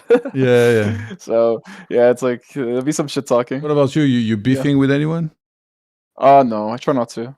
Some people with the stream, I notice I'd be getting trolled, slow rolled and stuff, and maybe I might accidentally call a player a weaker or two, and they might get upset. Okay. Take it too personally, maybe, but I try not to be if it's not good for me. Because what can you do in poker? You beef with the guy, and you're just gonna lose to him for the next 10,000 hands. So just it doesn't feel good. Yeah. Maybe you get heads up action. Maybe it's worth it, but. Do you know Nevir? No, maybe. Maybe he's a player, like he plays fast tables and he makes contents and stuff. And like recently, he made a video for YouTube where like he recapped. He played 100k hands at No Limit 100s, and he goes back over like some of the hands and stuff. And then he plays a hand with another streamer. And he says, like he'd say something because he doesn't talk during the video. He's like subtitles on the side, like text to explain like his thought process. And at some point he plays this one hand with a streamer, and he writes like, "Oh, I checked this guy's stream after the hand, and he was saying like, I literally don't know what I'm doing, and I'm just clicking buttons." And then he just go kind of like he goes through the whole hand, and he's like, actually like all of this plays make sense. So it's funny those mini beefs, Yeah. Those are always hilarious. They never lead to anything though, because the other player usually wants to play itself. Frog says another streamer is Apologia. Yeah, it's right.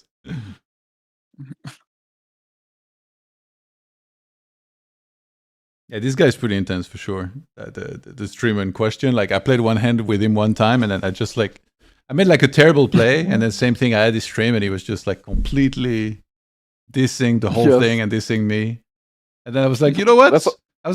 Thank you. Because now you made me realize how stupid my play was. I think in this case it was. And I was like, you know what? I'll never make that mistake again. So he helped me improve. I think that was just an interesting hand with Rigged and Jerry. Maybe I missed it, but I saw the showdown. The one right It before. was King 9, King 9 into Jacks, but I believe the pot was big. Maybe I'm just completely off. Okay, let me see. Yeah, if you play long sessions, I feel like it's always the guys who play really long sessions that are like the craziest tilters. Like they're just their mental just expires, I guess. Like the volume grinders. Yeah, I mean it's tough mentally for sure. For sure. I start to get very frustrated. If I'm playing longer than 2 to 3 hours, I start to get really angry. So I can't imagine. Yeah. Okay, I found the hand you were referring to. So it's 3-handed, and then Jerry raises small blind, rig, 3-bets, big blinds. We got a 4-bet to 27.5. How deep are we? 170 bigs. So 27.5 call. Ace Queen 4. That's 10%. Yes. Easy call. Check on the turn. River. Flop. He goes for the 10%. I wonder if he's using 10% range. I don't know if 10% range is what the solver does here. I know people like to simplify. This is quite an odd hand, actually. You would think Jerry's hand has to bet at some points. Like, I feel like losing to King 10, King Jack here, like, all the time. Losing to just... I mean, obviously you have a king, right? So, like, you could argue a showdown, but... Like, I guess you beat Jack 10 and you beat spades, but... I'm just betting 10%. It's basically checked all the way down, right? Yeah, after that. I'm sure it's okay to do sometimes. Okay. I'm sure it's okay, I guess, but... Yeah. Yeah. We got a hand here, Davy and Rig. I'll be right back. 2 minutes. Okay. I'll just watch. See the chat.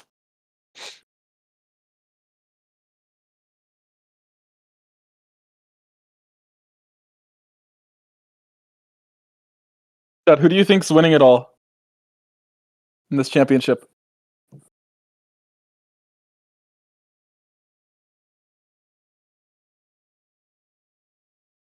Who's going to be the winner? Davy? Kevin? They're pretty close, right? You think Davy's winning it all? Is he? How behind is he? I need to check, actually. Davy. Bro. Chat, out of all the poker, out of all these guys, who has the most aura? Like, if they were at your table, like, you would just never think you could win. Like, out of all of them. Like, if they sat I don't know what stakes you guys play, but who do you think you would just have no chance versus? Like you'd just be scared. Like Davy, I feel like Davy, right? I'm gonna bet the river versus Davy, like Prodigy. Yeah, the reason why Prodigy I think has less, it's not his fault. It's just we know who he is. Like he goes on he goes on podcasts, he goes on the stream, he explains his thought process. It makes him seem human, you know? But Davy and like I feel like Kevin, like the guys who don't talk, like it's like, bro, you just picture like some like god, you know? Like am I wrong? Am I right about this, chat? Like knowing that there's like some logic behind what he's doing and he can't just see your hole cards and he's just playing unbeatable poker makes you feel like, okay, like if I have value, he's gonna justify calling me. But if I feel like if I play versus Dave, like or Kevin, they're just gonna always make the right move. Like I'm just screwed. You guys know what I'm saying or no? Linus will get upstreak. That would be legendary. I hope that happens. All right, back. All right, so I was talking to the chat. Who do you think's going to win it all? I feel like I thought for the longest time Davy was gonna win, but then Kevin kind of overtook him, and then Davy started not doing as well. Mm-hmm. I feel like, I mean, Biluzin right now is looking pretty good, right? It's like it's hard to pick. You know, if you watch, if you look at a setup for a final table, you usually pick the guy with the most chips. But here, I mean, his lead is not that massive over Kevin, but he's been cooking. Mm-hmm. Who do you think? Who does your heart say? Going to win. Prodigy. Back to back, baby. Yeah, let's go. Yeah, that would be legendary for him. That would be pretty to make sick. that like to win back to back. You can't really claim variance at that point. I mean, you won back to back. Like Yeah. I mean, obviously you have to probably run decent, but it's no coincidence, I think, at that point. I think I think Kevin will win, but I don't know about the skiing trip that you're saying. So I also was talking to Chad. Who, if you were to play, who would you want to see at your table the least out of all these guys? Who would you want to play the least amount versus? I mean, there's so many Like, sickos, but yeah, Davy probably ranks pretty high, I think. Yeah, I feel like Davy's got to be the scariest right now. I feel like the less like personality I feel like we know about someone, the more scary they are as a player. Like, because you just don't even view them as human. You know, you're just always gonna make the right play.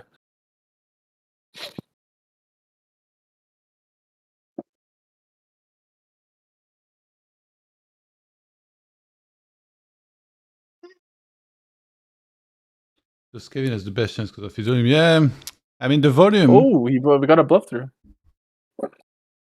Let's see. He got him with the B40 bluff. Never mind. I'd rather play versus Rig. I'd rather play versus Davy than Rigged. Apparently, Rigg's the best now. That's the average Twitch chat. Ooh, turn check. Check call flop with 5-6 of clubs. Got him. Yeah, and you got him. I guess he's just clearly repping an 8 here to try and get just any stab to fold, I guess. Yeah.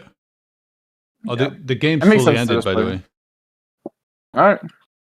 Let's see. Let's find 1 or 2 hands, maybe from the replayer to do. Sounds good. Okay, wait. I will conceal. See if we can do some mystery hands. Let's do some mystery. Yeah, we already covered like most of the big ones with Waco earlier and PTSD. So I try to find some different ones, maybe. Yes. It'll be better. Give me the boring ones. I'll take it.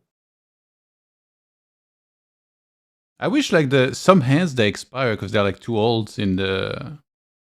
Yeah. I think once you reach a certain amount, that's unfortunate because otherwise we would have had a lot of the hands from like last night as well. Oh my god! Wait, I found one. When was this? It was like an hour ago. What? How did I miss this? I don't think we did this one. Oh, perfect. Okay. Okay, wait. Let me pick a POV to focus on.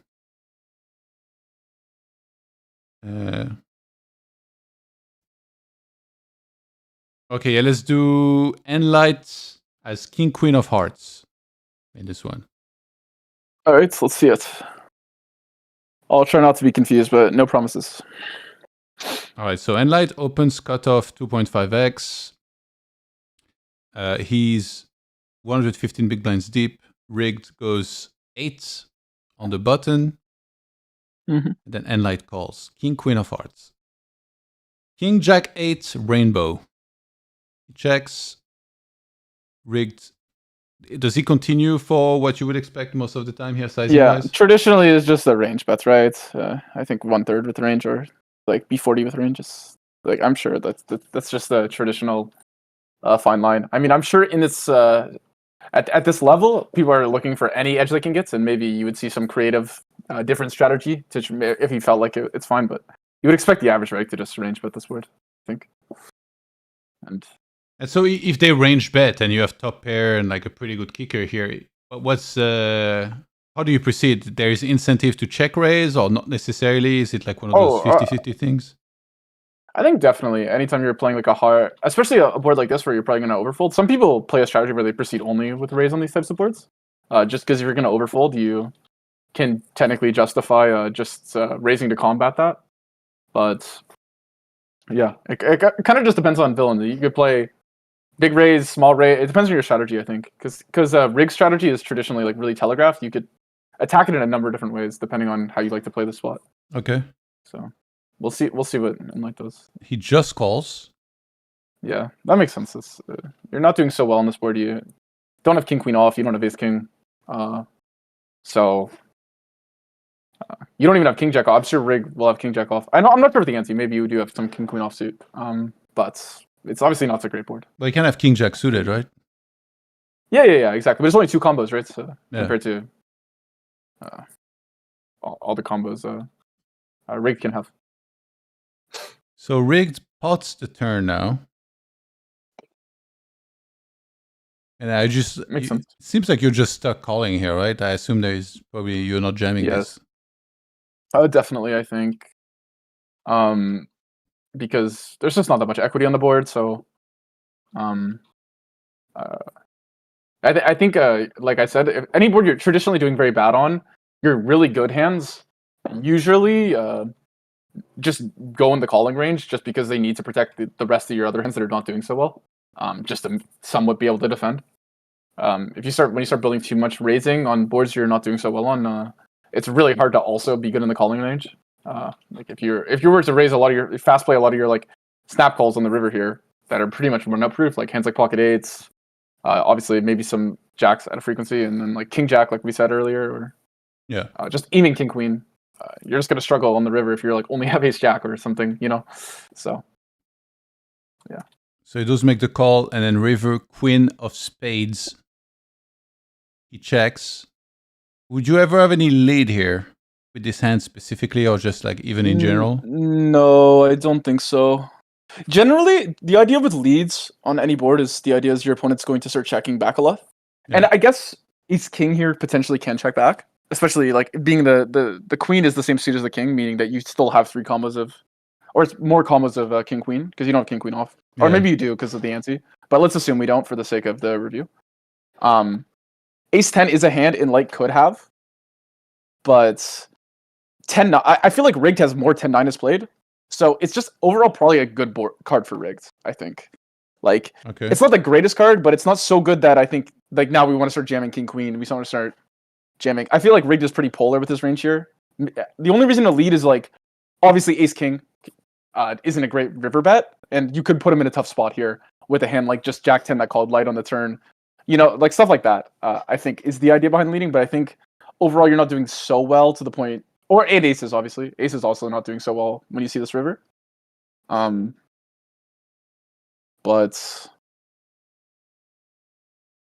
I think exploitatively you could for certain players, right? Like if you know, like it's not so, like the card definitely does equalize, and yeah. Yeah, in the case of ace king, it's like then you would be targeting only one single hand which you block anyway. So although it is in there because you got 3 bets, it's definitely hard to do so. So or aces as well. I realize aces as well. Yeah. So rigged jams here. So I'm curious about his bluffs here that you can think of that you might show up with on the river. The easiest ones to spot are just the ace highs, like just the ace 5. Like ace, like that. This barreling because it has 1 over. Ace 3, stuff that unblocks potentially turn rolling range. Those are the main hands. Obviously, you could easily like justify like 7 6 6 5. I feel like this river, you're just gonna barrel a lot here when you get to the river. So ace X is good blocking ace 10. I feel like in light's gonna always have a decent hand to catch. So by that I mean like he's either gonna block your ace 10 pretty much every time, or he's going to have 2 pair. It's really hard for him not to have an ace plus a pair here or have a 10 plus a pair here. So he's gonna have a decision with almost every hand in his range. So it's quite a weird spot. Okay. And then as played king queen suited, too strong to fold. Yeah. Definitely. You can fold king queen, I think. You never have rig definitely has the advantage of having 10-9. I think in light can't really have 10-9 here, so yeah, let me see there. And then king queen suited, okay. Yeah. Rig, it's kind of one of these weird spots that doesn't always seem so appealing to bluff, depending on the opponent, because like I said earlier, he's like the worst hand he could have here by the river is like jack 10, like king 10, like, you know what I'm saying? So yeah. Interesting one, right? Yes, definitely. I don't like in light cannot fold, I believe so. Yeah. I do think I wonder what would you do in rig shoes with the king jack there? That's the weird one, right? So or you probably still have to jump it, I think. But, I don't know. Yeah, couldn't he bet small as well? I think you should just be all in only. Okay. With only SPR of 1 in position. Yeah. Makes sense. You don't want to reopen the action and especially betting small as a bluff seems really challenging. So that's you need some bluff certs. All right, let me see what I can find.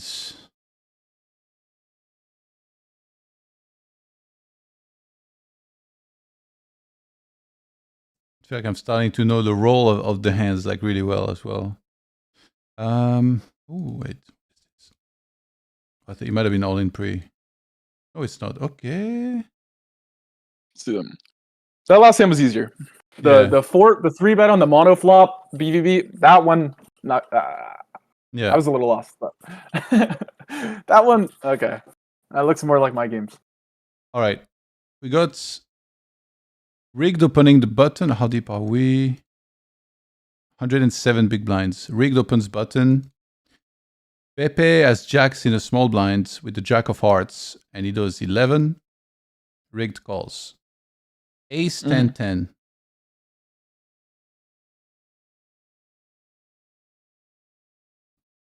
He's gonna bet sixth of the pots ish. I think that's the idea. Is he wants to range bet this if he's going to size down, and the idea is you have to bet a hand that even like jacks feels okay about betting. I imagine he's range betting if he picks such a small size.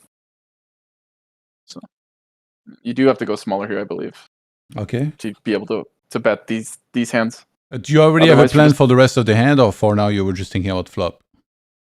Just thinking about the flop, I think. Okay. I'm just reading. I was curious if he was going to play like size up and therefore make it like seem like he's playing checks, right? Like obviously if he picked a bigger size here, you could. It would show that he might be considering playing checks, but yeah.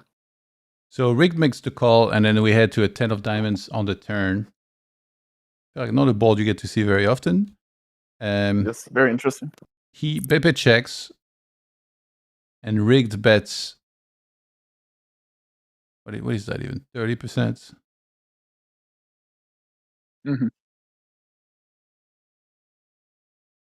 It makes sense that Beppe would check a lot here, because I think rigged has a significant amount more ace-x. Assuming Beppe's betting everything on the flop, then he needs to protect hands like kings, queens, jacks from just getting like steamrolled off the hand by like 7-6 suited, right, or something like this. Yeah. So it just makes I feel like you could almost just range check because there's not much value to be gained. It's really hard. Like rigged's not going to call you down with eights, right? So it makes sense that you have more to protect than rigged does. Especially being out of position. Like there's not much value to be made with an ace. If you have a 10, his only real calling range is an ace, and an ace is going to reopen anyway. So there's not really a point to bet, I feel like, if I'm Beppe. I could be wrong, but in practice, I feel like when the humans are playing, just range checking in Beppe shoes just seems really intuitive. Okay. Because you do have kings, queens, jacks, and you don't want to lose every single time you have that hand. To a bluff. And so with jacks, like with those hands, like you're calling turn, obviously, and reevaluating river, I guess. Yeah. I guess what I'm trying to say is rigged has way less middling hands than Pepe has. Yeah. Obviously, the ace is basically the effective nuts at the moment. Obviously, maybe not. Oh my god. So the board runs out of chop? Yeah. I love that it jams, by the way. It's like when you play lower stakes, it's like, why are you making us pay more reg than we have to? It's like, are you hoping the guy sleeps? Wait, what do you think they both have? What do you think they both have? Well, Beppe, we know what he has. But, I already saw what Rig does, yeah. Okay, I'll guess Beppe has queens and... No, Beppe has jacks. He has jacks. Yeah. I haven't seen. Oh, you mentioned it. Yeah. Okay, I was close. And rigged has, what, threes? I don't know, sixes? That's my guess. I'm probably wrong. You know when you play a lower stakes, there is rake, and then it's always like, why you do this? You know, why you make us pay more rake here? But here, like, there is no rake, so it literally doesn't matter. But still, it's funny that he jams. It's like he's hoping rigged like slips on a banana peel and misclicks fold or something. You know? I know. That would be quite tilting. Be the guy that got on this board. Rigged would never live that down. Sorry? I said rigged would never live that down if he misclicked. Yeah, of course. He'd be the guy who folded the chop. The anticlimactic ending. I would have liked to see another river to see what happens, actually, but unfortunately, that. All right, let's do one last one. Yep, sounds good. All right, let me see what I find.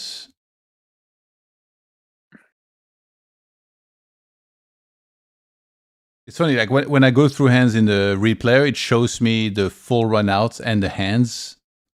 But I kind of have to guess like what happened. And in some of them, it's like, how did we get there? So right now, I kind of have one of those. Let me see. Okay, yeah, okay. So this hand looks super interesting, actually. So Enlight has pocket tens, heart spades. All right, here we go. So he opens pocket tens in the hijack. Duty 3-bets the button. It's a bit. It was 8.5, interestingly. I always feel like that's, most people, they just do 8. So as soon as I see anything more, I always feel like it's a bit weird. 8.5. Yeah. And we head to Queen Jack on the flop. And like checks. Duty continues for quarter. Here with pocket tens, I'm guessing this is a pure call. Yes. Oh, so we know. Sorry, Enlight has tens. Yeah, he has tens. Yeah. Tens has to be a pure call because I think Duty is probably range betting, and that means he could be betting hands like 9s and 8s. So you just can't even, which is just an auto win, right? Because 9s on most runouts is not going to bluff. Neither is 8s. So you're just going to get the free win, basically. The 10s here. So if you run out of those hands. So we get an 8 of diamonds on the turn. Enlight checks. And Duty bets 2,100 into 28s. So 75%. Is this one of those like you have a hand that can make like a straight? You could maybe hit a 10. You're kind of trapped, like forced to call here, or like what's happening? I don't know if you're actually forced to call. Like obviously you do have the equity, but it's like you technically might even have reverse implied, right? With the 9. I can't imagine you're forced to call this every time. I can't imagine because that implies that you have to call Jack 10 every time too. Like, Jack 10 was obviously better call, right? Yeah. Not that it's a bad call, but I can't imagine you like if you call 10s and 9s here every time. I feel like you're just not ever folding, but I don't know. Okay, so he calls. It's definitely fun to call. By the way, Scry in the chat, if you tell me the pot size, there is a decent chance I could find the hands. That'd be cool. So he calls river pretty much a blank, 3 of hearts. He checks and Duty ships. And I'm assuming he calls if you show me the hand. So this is maybe. Yeah, if 10s is a good call here or not, it's hard to know. You would assume like it depends how thin Duty is going for value. Because obviously the less than he goes, the better it is. Because it blocks 10-9. That's the main EV it has. The downside is it could potentially block bluffs. Like obviously King 10 and Ace 10. So if they go thinner, blocking bluffs might matter more. But if he goes tighter, then blocking the obviously the snap jams with the 10-9, that becomes a lot more useful. So it depends how little like the range of Jack X that Duty's willing to jam here on the river. Yeah. Because obviously if your opponent's jamming too thin, I think 10s becomes less good compared to even a hand like just any Jack. Obviously, because then you just block the Jack X, and that's probably more important than blocking just 10-9. But if he's jamming Queen X plus, and then obviously 10s is going to be way stronger in that line. Especially if the suits block the Queen 10. I forget the exact suits you said, but obviously blocking that value range would be quite nice. Double blocking Queen 10 suited or single blocking it. The exact suit is spades hearts. Spades hearts. I see. So he double blocks Jack 10. I don't know how relevant that. Like I can't imagine Jack 10 to jam on the river here. I don't know how wide things get with the no ante, but I feel like maybe in the spot he's just not even calling off blockers. If he calls this pure, then I could imagine because you could justify that like the 10 of diamonds is not the best because maybe villain starts folding ace 10, but he doesn't fold. Inlight would start folding ace 10 on the turn here, but he wouldn't fold ace 10 of diamonds. So therefore, villain doesn't want to bluff as much with the 10 of diamonds. Maybe, does Duty show up with ace king here? Oh, for sure. I think. Okay. Sometimes, maybe yeah, probably right because basically what matters with ace king is how much showdown value it has, and I don't know how much it really has on the turn. Like you definitely can bluff it Yeah. a good amount. So Any guesses on do this hand? I'm gonna guess value. So I'm gonna guess the fact that you're angling makes me feel like it might be a bluff. That's maybe I'll be boring and just say king queen offsuit. But we'll see. I hope he's good. If he calls tens here, I hope he's good. I'll be boring. I'll guess king queen off for duty. Here it is. It is? No, here it is. the show. Okay. Oh, ace queen off. Spoil. By the way, you could have deduced that there was going to be a call just from, like it's not a show table. Yeah, true. I just realized that. Interesting. Also, the fact one. you're showing me, I feel like it's quite boring if it's just, oh, he called tens twice and. Yeah. Oh, I mean, if it was a bluff, I would show it too, right? Like, but Yeah. as many of those. But usually I have to do something cool. Yeah. Call flop, call turn. Should I try to find the hand that Scry was mentioning? He said. Oh yeah, sure. He set some big expectations, by the way. He said, "I've got super cool hand from today morning, but don't know where to post it for you to check it out. Rig versus Juan. This is hand of the week," he said. I mean, hand of the week lock. Yeah, that's some. And the guy in the chat played it. No. He saw it and like he wants us to review it. Oh yeah. He observed it. Oh, I see. Oh my god, I don't know if I have it. Oh my god, I have it. Oh, we already reviewed it earlier, but yeah, that was a pretty sick one. Let's just pull it up again. I guess for him. Yeah. He didn't see it. At this point, let's just appeal to the people. Okay. Okay, so Juan opens the cutoff with it goes 2.2x. Rigged defends the big blinds. And we head to 10, 7, 6, 2 diamonds, 1 spade. He continues 40%. Rigged calls 3 of hearts on the turn. Rigged check calls again. Deuce of hearts on the river. Rigged checks. One goes quite big here. And it's like 80%. Rigged goes for the re-raise, and Juan comes back over the top. No way. Yeah, so we brought this up earlier, and I was like, how much full equity do you really have here? It's like... You actually have a good amount. Really? I think. The idea being that even though Rig gets an insane price... Sorry, how much does Rigged have behind? Well, basically, Juan is risking 9k here to win 7.5 as a bluff. Yeah, assuming he never... Rigged covers. Yeah. Or he's risking, whatever 1600 plus is. Because even though Rigg's getting an insane price, Juan is risking 7.4k right now because he's adding 7.4 to win whatever the pot was at the time, which is... So Rig only actually, in theory, would have to call here like around 50% to be unexploitable, right? Because Juan is, assuming Juan is never good with his bluff or whatever he rejammed, then even though Rigged is getting an insane price, Juan should really never bluff. It's really easy to overbluff. That's the idea, right? Why you would just usually people flick in the call here because Rigg's getting an insane price, so he basically can never. Juan doesn't really ever need to have a bluff to get paid. That's kind of the idea, but. But Rig needs to pay. Rig needs to pay what 3.4k to win. To win the whole pot. Yeah, to win 20k.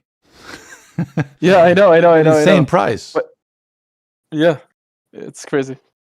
So in practice, it's probably just better to mostly flick it in here because your opponent, just in case your opponent's doing up to something. But in theory, like Juan is also getting terrible odds on a bluff, so he shouldn't really bluff that much, you know. Yeah. But he should. But then it's like it's another case of like he knows, or I know that he knows, right? And also But is this the type of run out where like people, you know, you can kind of make, or like you can say like, oh, they just don't have bluff when they do this. Yeah, exactly. Yeah, it's quite weird. I'm sure Juan was not expecting the non-all in here, so he would have had to think on his feet, right? There's no way he'd B75 the river with the intent to turn this into a re-raise. He must have a 9/8 blocker, right? Like, surely he has like a strong hand. I'll tell you plus a this. 9 or an 8. He has an 8. What do you think is the I other see. card?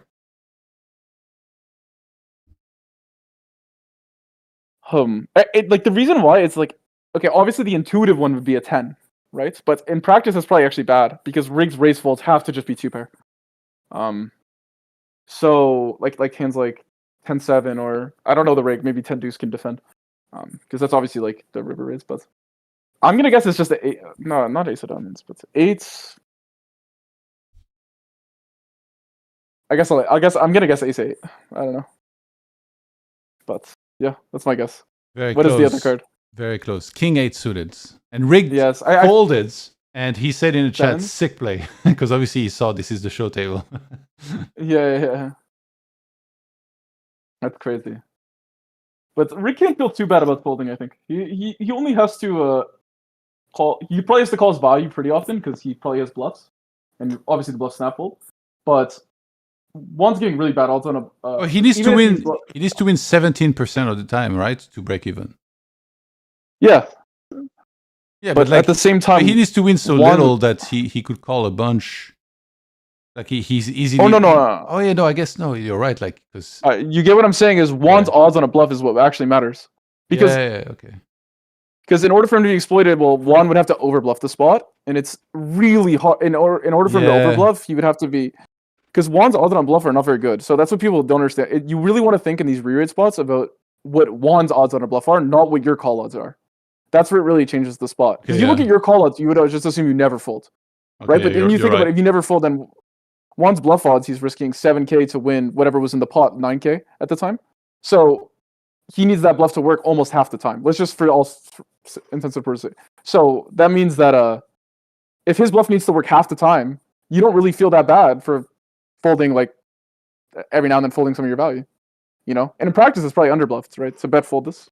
Yeah. So very sick hands. It's a very sick hand.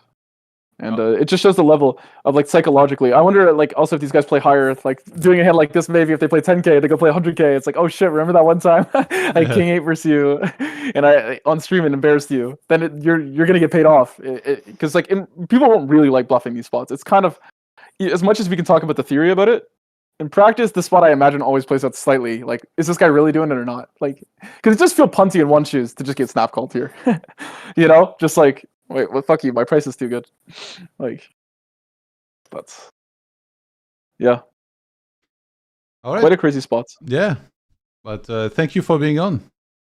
I appreciate it. Thank you for having me. If you ever want to drop by again, there's 4 days left of action, and for sure. Even if there's someone on the call, just drop me a message, and always happy to have you. And if you have any shout outs, where do you want people to follow you? Twitch, Instagram, Twitter. Just my YouTube and my Twitch, Schrodinger's VPIP. Would appreciate, the follows. I'm trying to be live like almost every day. So, yeah, that's about it. But thank you so much for having me. Thank you, boss. Appreciate it. It was actually really fun to look at all these hands. So, likewise. Yeah. All right. Have a good day. Peace. Laters. All right, guys. That's it for now. And I don't have a guest plan right now for tonight, but I think I will see later. I definitely need a nap right now. Who was this? That was Schrodinger's VPIP, as shown on the overlay on the right side. You can always see the guest and myself on the stream at all times. But yeah, I think I might be back tonight. Let's see exactly what happens. I also kind of need to figure out for a fact who's going to be on in the next few days, because we have a couple maybes, so maybe lock people up if possible. But yeah, in the next 2 days, actually tomorrow we're gonna have Doblu on, but in the next 2 days, maybe Petar, maybe Davy might be on, and then on Sunday we'll have Gary Chappell on the last day, and then just gonna try and lock some more guests as well. All VODs get posted on YouTube. I started posting timestamps, so if you guys wanna, for example, yesterday I did 2 streams, and in the first one we had Nevir on.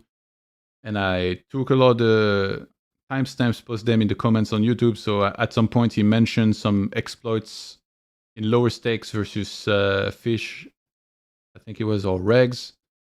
And then I put a timestamp for that. So if you guys want to go back and easily find this type of stuff, it's out there in the VODs on the YouTube.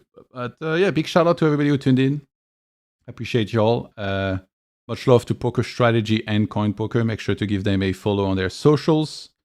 If you guys want to find me, I'm at YouandMerlo on X and Instagram. I'm at Todd on Twitch. Actually, I did a late night stream last night. Played some No Limit 100.